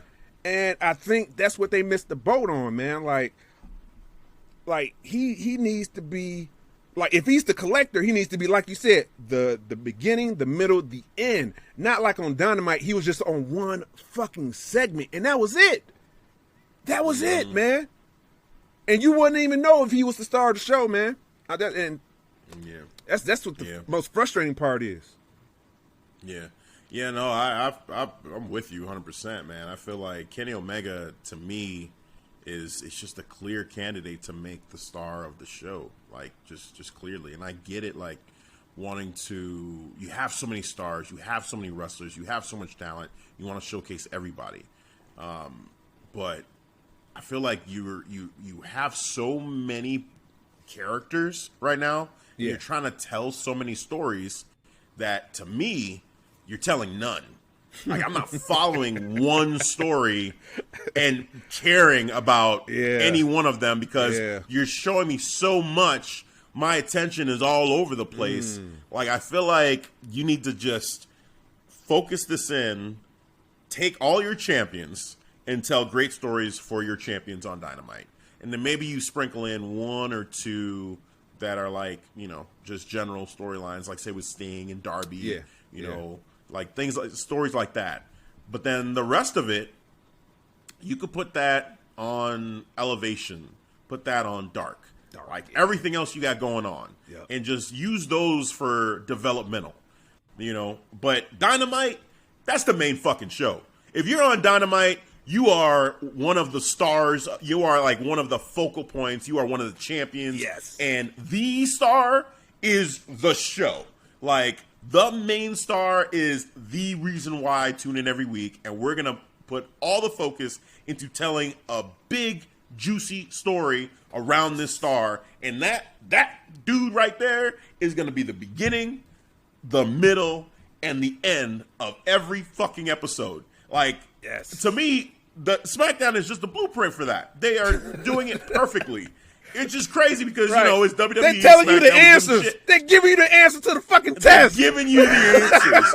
It's right there. I don't give a fuck if you want to copy it. Just make it work. Just make it work, damn it. Just take it right there. Steal the ideas. Just do it. It is right there. Make him, Kenny has the talent. He has the charisma. People want to see him. It just makes sense. You know, they used to do this actually in WCW with the NWO. Those motherfuckers were all over the show. Like, and Hogan, Hollywood Hogan, oh my God. Like, they would continually show him throughout the show and all the shenanigans NWO was all about. So you do the same thing here with Kenny and the Elite. Like, it's just them running Dynamite. They are all over it, but Kenny specifically, he needs to be, like, he needs to be the main centerpiece. Him. He is called the collector. So people should know that. The minute you see him, casual fans should know who the fuck he is, man. Right then and there. Yeah. Right. Because even we've talked a little bit about this match, but at the end, what kind of so I thought it was a funny ending, you know, with the belts and bringing that in, but also too, I think there are some people that won't even know the significance of him having the 4 championships. They won't even really know. It's just like he just has these. Like, when did he win them? Like, if you just watch Dynamite, if you just watch it, you just won't know it because they don't tell you. They don't talk about it. They're not telling the story where he went to Impact and won the Impact and TNA championships. You know, where in AAA he won. Like, he defended that title once, I think, against Ray Phoenix during the pandemic, like, with no crowd whatsoever. They did that, but they really haven't talked about that. And he has this match coming up with Andrade. You wouldn't know that's happening. Andrade just showed up. He's not bringing it up. You got Kenny holding the belt. He's not bringing it up. Like, same thing with the Impact.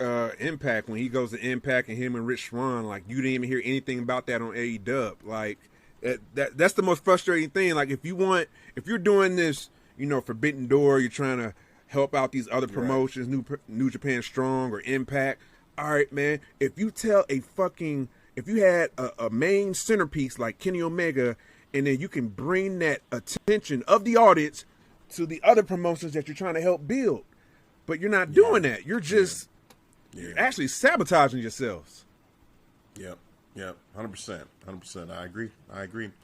So yeah, man, this matchup was great overall. Though, let's just getting back to the matchup a little bit. Like you said, the chemistry with all three of these guys, the boom, boom, boom in terms of the moves being on point. They were great. Just spots, that were great. I'm trying to think. I feel like Don Callis, when he saw Kenny Omega take that orange punch, that reaction from him where he said, shit, and then he runs off from commentary. I think at one time, too, it was another close finish. He kind of coughed. Like, I was like, holy shit. Callis is like having a heart attack over there, bro. Yeah. I loved it. Don Callis, bravo, man. Bravo. He just added so much to that. Yeah. And for me, I heard the second time I watched it, I had to rewind that moment a couple times. I said, oh my God.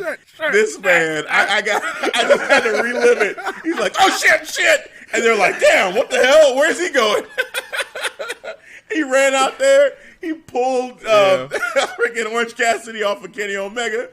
Oh, no, he pulled the referee is what he did. He pulled the refere's leg, pulled him out. He's arguing. He's like, no, it's two. And you got Orange Cassidy looking like, you son of a bitch.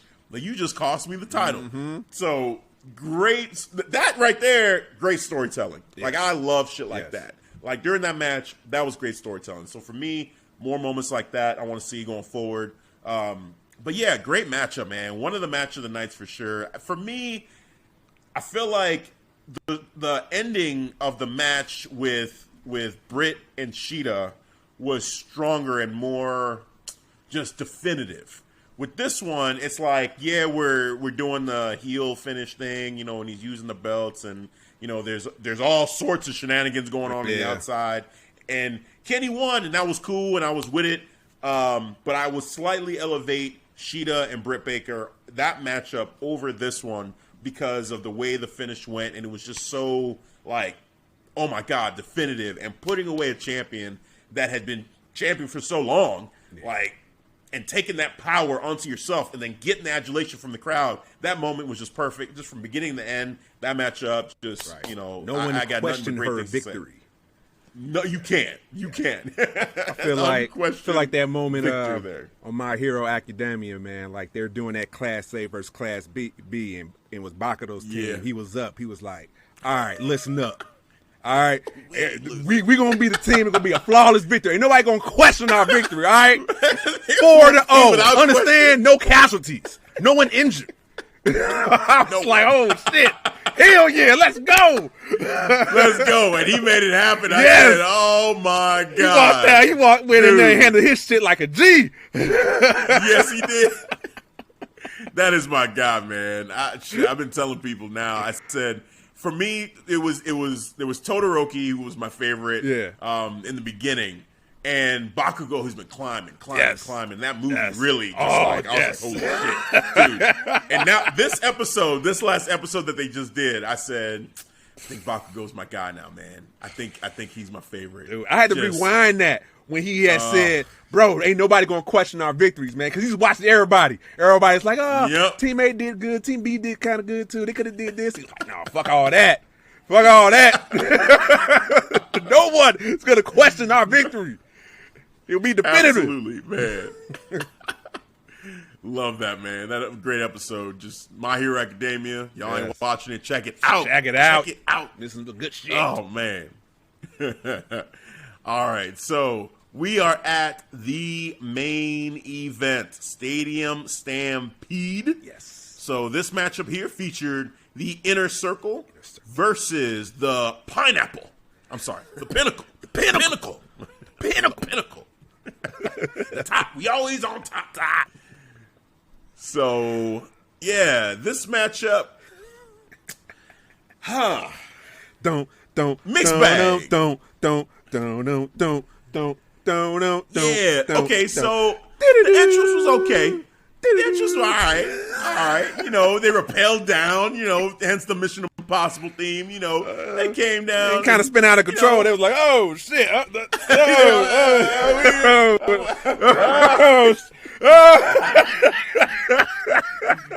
It was fine. It was fine for what it was. here's my problem with it. This is the first time with fans.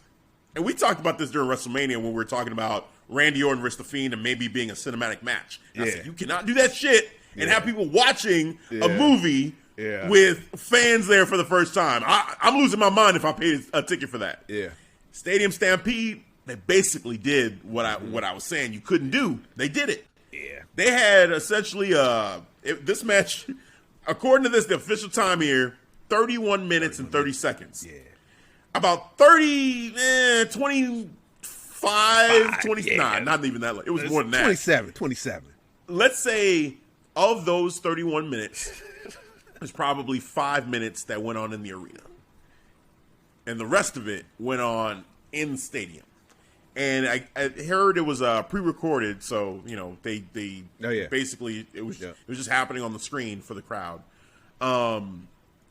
It just went on too long for me. Yeah. If I was gonna fall asleep, this was the moment actually where I started to tune out. I literally started to tune out of this matchup. I kind of felt like this is too staged. Like when Shawn Spears was in that room. Oh my with all God! the chairs. Oh my God, bro!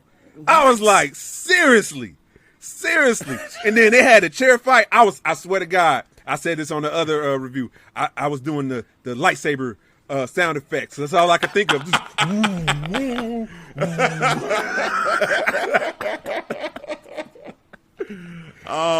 Man, it was too much. Too many scripted moment. I mean, it is what it is. But it just felt like they were trying too hard to have these moments for these two specific wrestlers. Even with FTR and Santana and Ortiz, they end up in the club and Santana and Ortiz walk in. I'm like, what? Where did this club come from? And where are you guys coming from?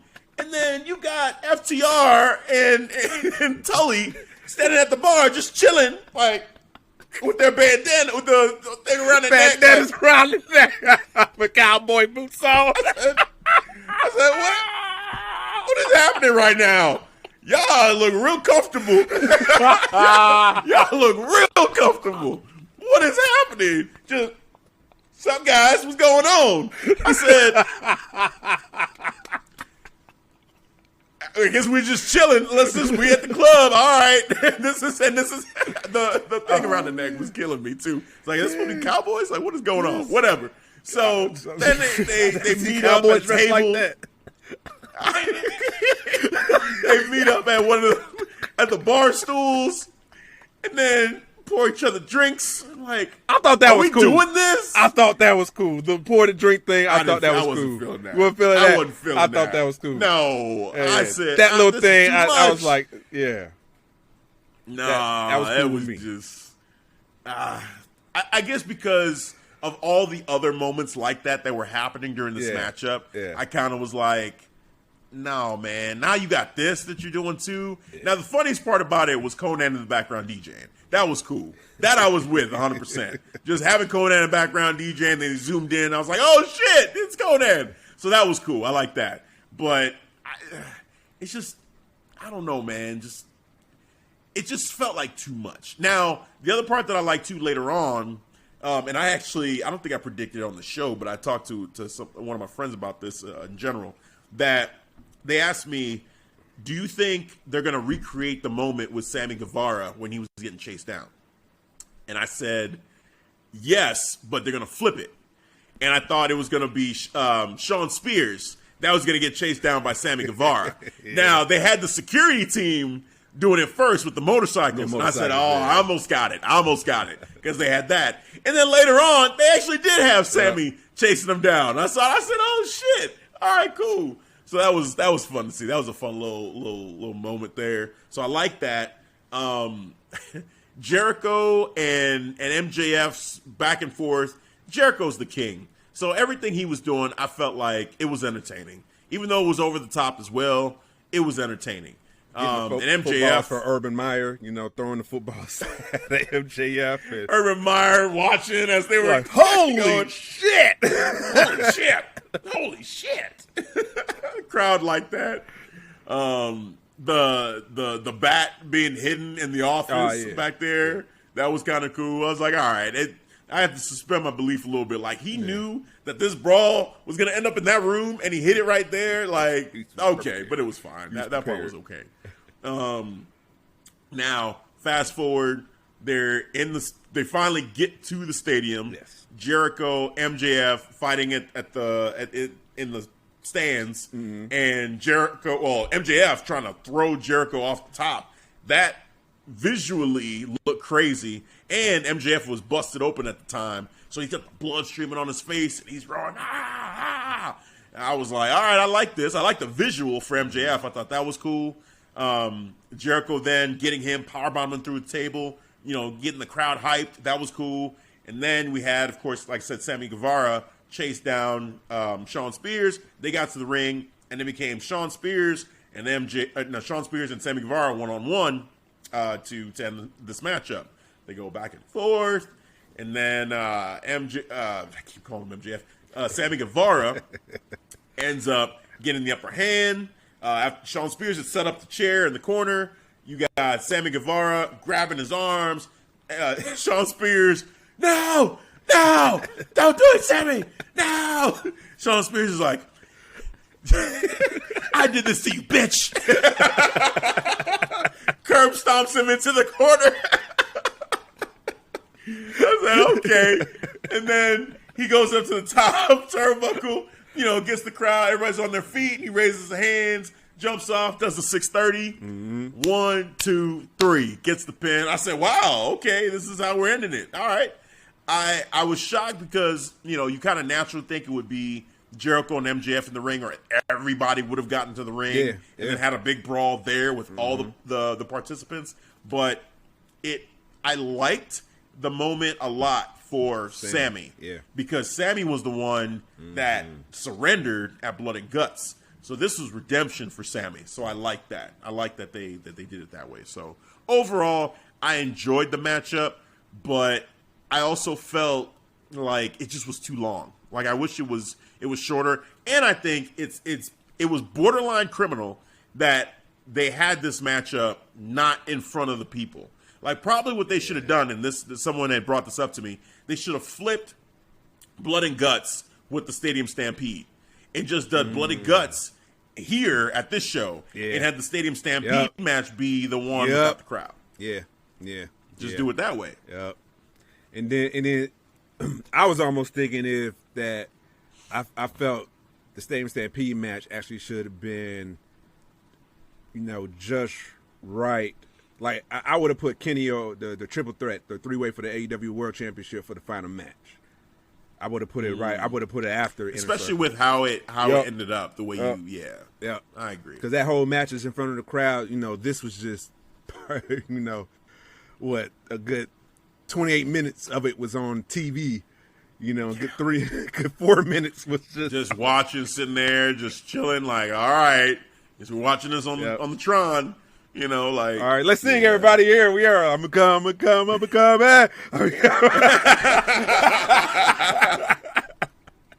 I will say that was a cool moment though.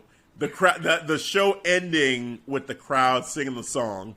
I actually did like that. I actually did appreciate that. And then seeing Jericho being like, yeah, keep going, and they kept it going for that one last time. I was like, all right, that's awesome. That's a nice way for the first show with the crowd in over a year, basically. Yeah. To end it that way, I was like, all right, because that's a moment that the crowds really look forward to, and to be able to do that with Jericho there, and everything, I thought, okay, that was cool.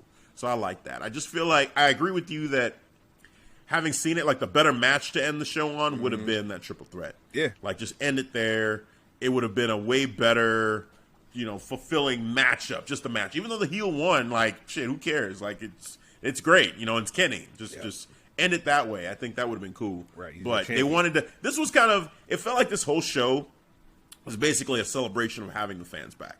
And the way that they kind of did, like, who won and who lost, there's a lot of fan favorites, basically, or, big I don't know, big moments for the fans that they did. Short of Moxley losing, but you know, he's going to be with his wife, so that makes sense. But everybody else, it felt like, yeah, all the fan favorites were the ones to really win. You had Adam Hangman Page, you had Jungle Boy, you had, I mean, Cody Rhodes isn't really a fan favorite, but they think he's a fan favorite, so they picked him. Yeah, there you go. You got Miro, Dr. Britt Baker, Darby Allin and Sting, Kenny Omega, and then the Inner Circle. Like, these were all like, hey, at the end, we can cheer, we can sing along, whatever, you know, like, okay. So, yeah,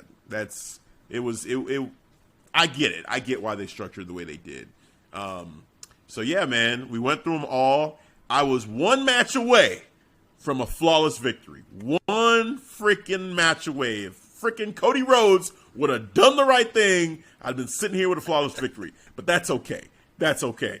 I am what? So I went 9-1 on this card. Yeah, went 6-0 on the last card. So I'm a combined 15-1 for the last. You got a hefty lead on me. You got a hefty lead on me. I got my work cut out, sir.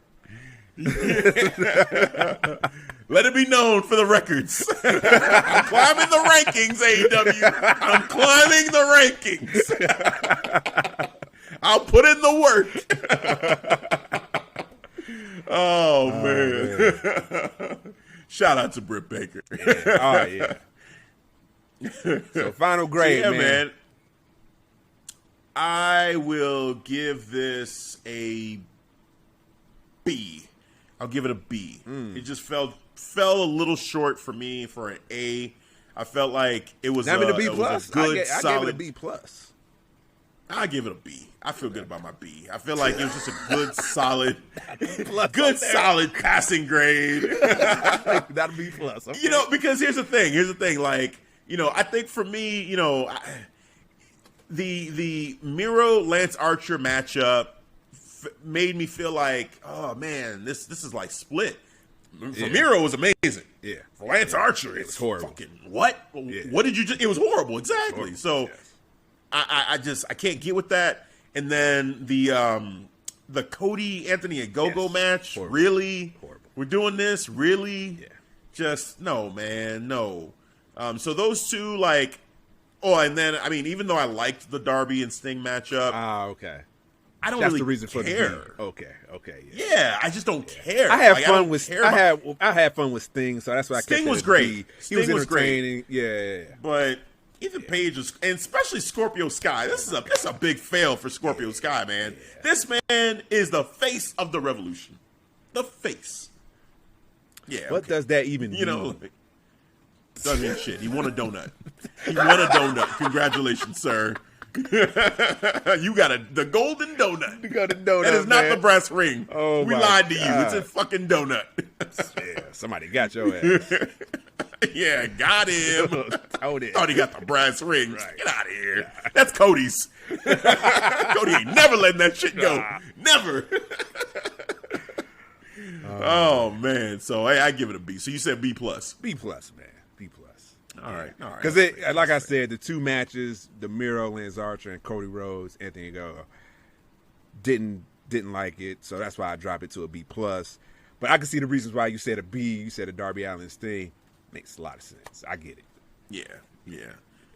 So, yeah, man. And just in general, it was an entertaining pay-per-view. Did not fall asleep. Saw it twice. You know, enjoyed myself. I could watch it again, honestly. Yeah, there were matches in there where I just felt like, I mean, even the Miro matchup, you know, I love it for Miro. If I just watch it rooting for Miro, oh my God. This is a great performance for him. I wish it was someone else. I'm a fan. Besides Lance. Lance just had to be caught up in that bullshit. Why Lance? Exactly. Yeah. Could have done that to anybody else, man. How about Nick Camarado? You know, that dude. Pick him. Yes, right. Please. Damn. Got to do Lance Archer like this. Matter of fact, why the fuck is he main eventing on Dynamite? Oh, my God. That was some bullshit. Dude, I tuned that out.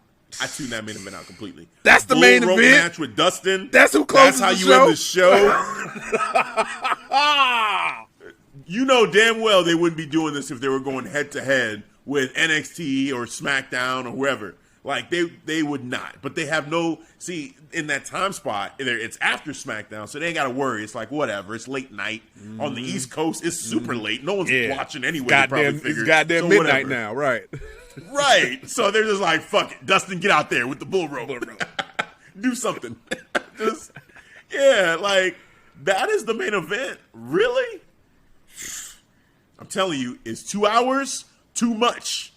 Is 2 hours too much? That's a real question because we should have an open debate about that. It's 2 hours. Dude. Anybody who has a podcast who likes to be pro AEW, who thinks that 2 hours is enough, you have an open invitation. Send us an email. Or more. You want it to be 3 hours. Want to add more? Oh, yeah. Okay. Go ahead, yeah. We will have a respectable debate with you about this. Oh, yeah, absolutely. I welcome that. Welcome that, absolutely. Welcome all takers. Oh, man. Open invite. Yeah. Especially on Fridays, 2 hours is too much. Man, it's too damn late. It's too damn late. Yeah. Dude. No. Practically the whole show on Dynamite, I was on my goddamn phone. the entire show. Yep. The entire show, man. Same. It was, I focused in. It rarely when holds Britt my Baker attention. Showed up. Yeah. But I'm just saying, it rarely holds my attention. Yep. Yeah. It's just. But yeah, you're right. You're right. Especially that second half was just like, what? And that main event, I tuned out. I completely tuned out. I said, oh, hell, wait, how much time is left? Yeah. This is the main event? What? No, just. And Nick Camaro didn't even win. He didn't even win. He lost. Went over. Dustin went over too, bro. We're building stars, right? What are we doing? We're not. We're just building stars when we feel like, okay, Britt Baker, you can go over now. That's cool. You're cool. In 2021, Dustin Rhodes is going over. Why? In main events. Dustin Rhodes. Vince is somewhere laughing. You're never going to be competition. Yeah. Like, Dustin, really? Vince is not worried, bro. He's not. It's the same character in WWE, Goldust, that could barely get on television anymore, man. And I love Dustin. I feel like Dustin can still go. He can still wrestle. It's cool. But not main events and not going over young talent. Nah, man. You want to beat Matt Hardy or something? Okay, fine. You want to beat Christian? Okay, fine. Right. Like Hall of Famer versus Hall of Famer, cool. Right. Yeah. But that's fine. New young talent? That's part of the faction, or what's that? The factory, right? That's a trash ass faction. They're the worst faction in AEW. They're the worst faction in wrestling right now. That is the worst faction, and the losses are not helping.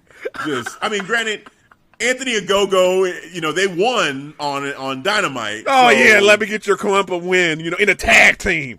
Fuck yeah, you just lost on the pay-per-view, but we'll give you this one. Here you go. Right. In a tag team. With Big Shotty. With Big Shotty there. Fuck. God. Dude, you know what? Yeah, Vince is not worried. You know why? Because he just did a whole bunch of releases. Yeah. That just shows that he's not fucking worried about AEW. He ain't worried, man. I'm telling you, he's laughing. He's laughing at this. He's watching like, shit.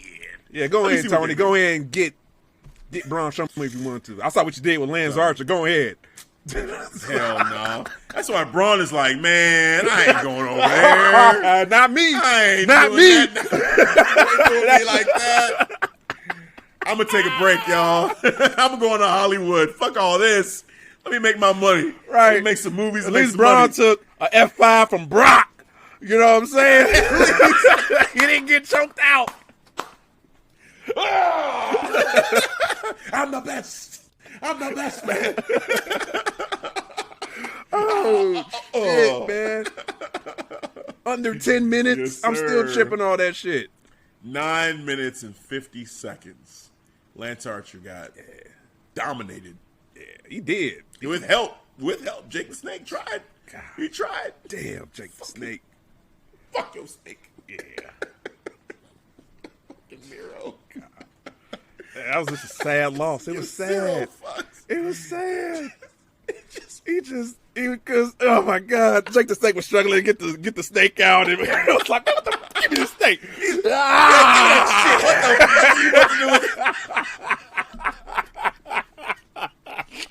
Fucking Miro, man. You the best, Miro. Man. You the best. Yeah. Yes. Hey man, just do you, Miro. Man. Do you. Yes. That's all you can, man. All right. So we there. We made it to the end. We are. AEW Double or Nothing. Yeah. We recapped the show, gave our grades, matches of the nights. We read them off to you. Mine, Dr. Britt Baker versus Sheeta. Devin's tie between Dr. Britt Baker, Sheeta, and the triple threat AEW championship matchup, Kenny Omega, Orange Cassidy, and Pac. So that'll do it. Any last words before we call it an episode here, sir? Man, just do another big shout out to the Front Face Lock podcast because they gave us a huge shout out. I think I sent that message to you to let you know. Yeah, man. They showed us love because we're going to show them love right back. Go and check them out. Front Face Lock podcast on any major podcast. They're on YouTube. They're on Twitch. You can catch them on Spotify as well. Give them a follow. Give them a subscribe.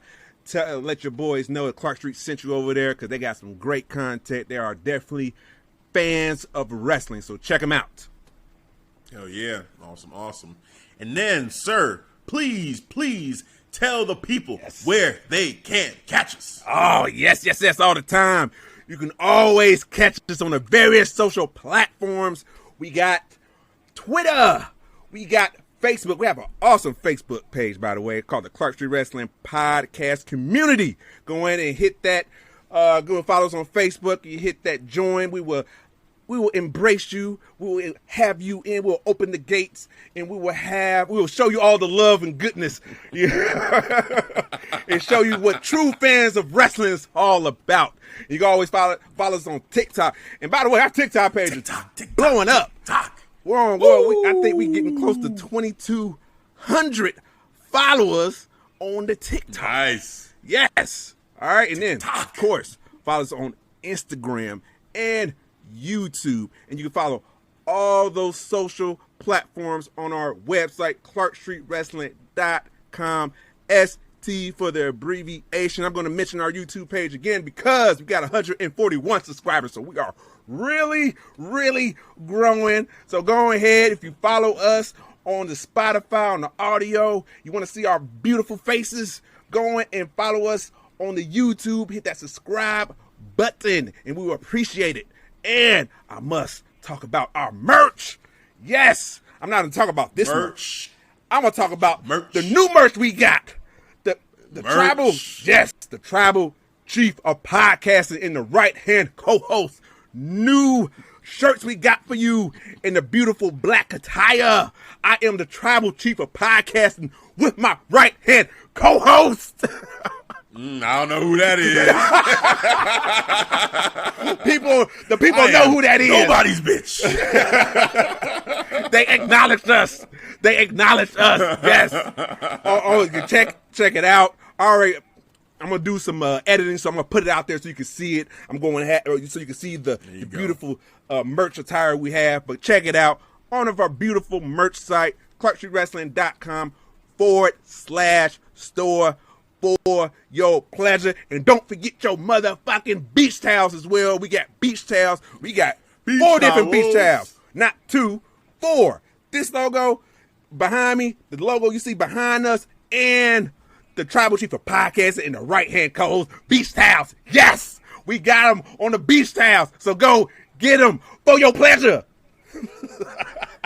So the way that these predictions are going, people are going to be calling me the tribble chief of podcasting pretty soon. When I get these dubs, you better put your work in to get these W's, because I've only lost one so far, sir. All right, sir. One prediction wrong. You want to put me on the spot like that? All right, I'm going to come back stronger. Hey, Right hand man, Jey Uso. Man, I ain't nobody's bitch. Well, Nigerian Nightmare merch coming soon. Get some other good shit out there. There we go. Yeah. Go and plug the shit. Yes. I'm gonna come up with all sorts of shit. The vision. Follow the vision of the Nigerian Nightmare. T-shirts coming soon. I like that.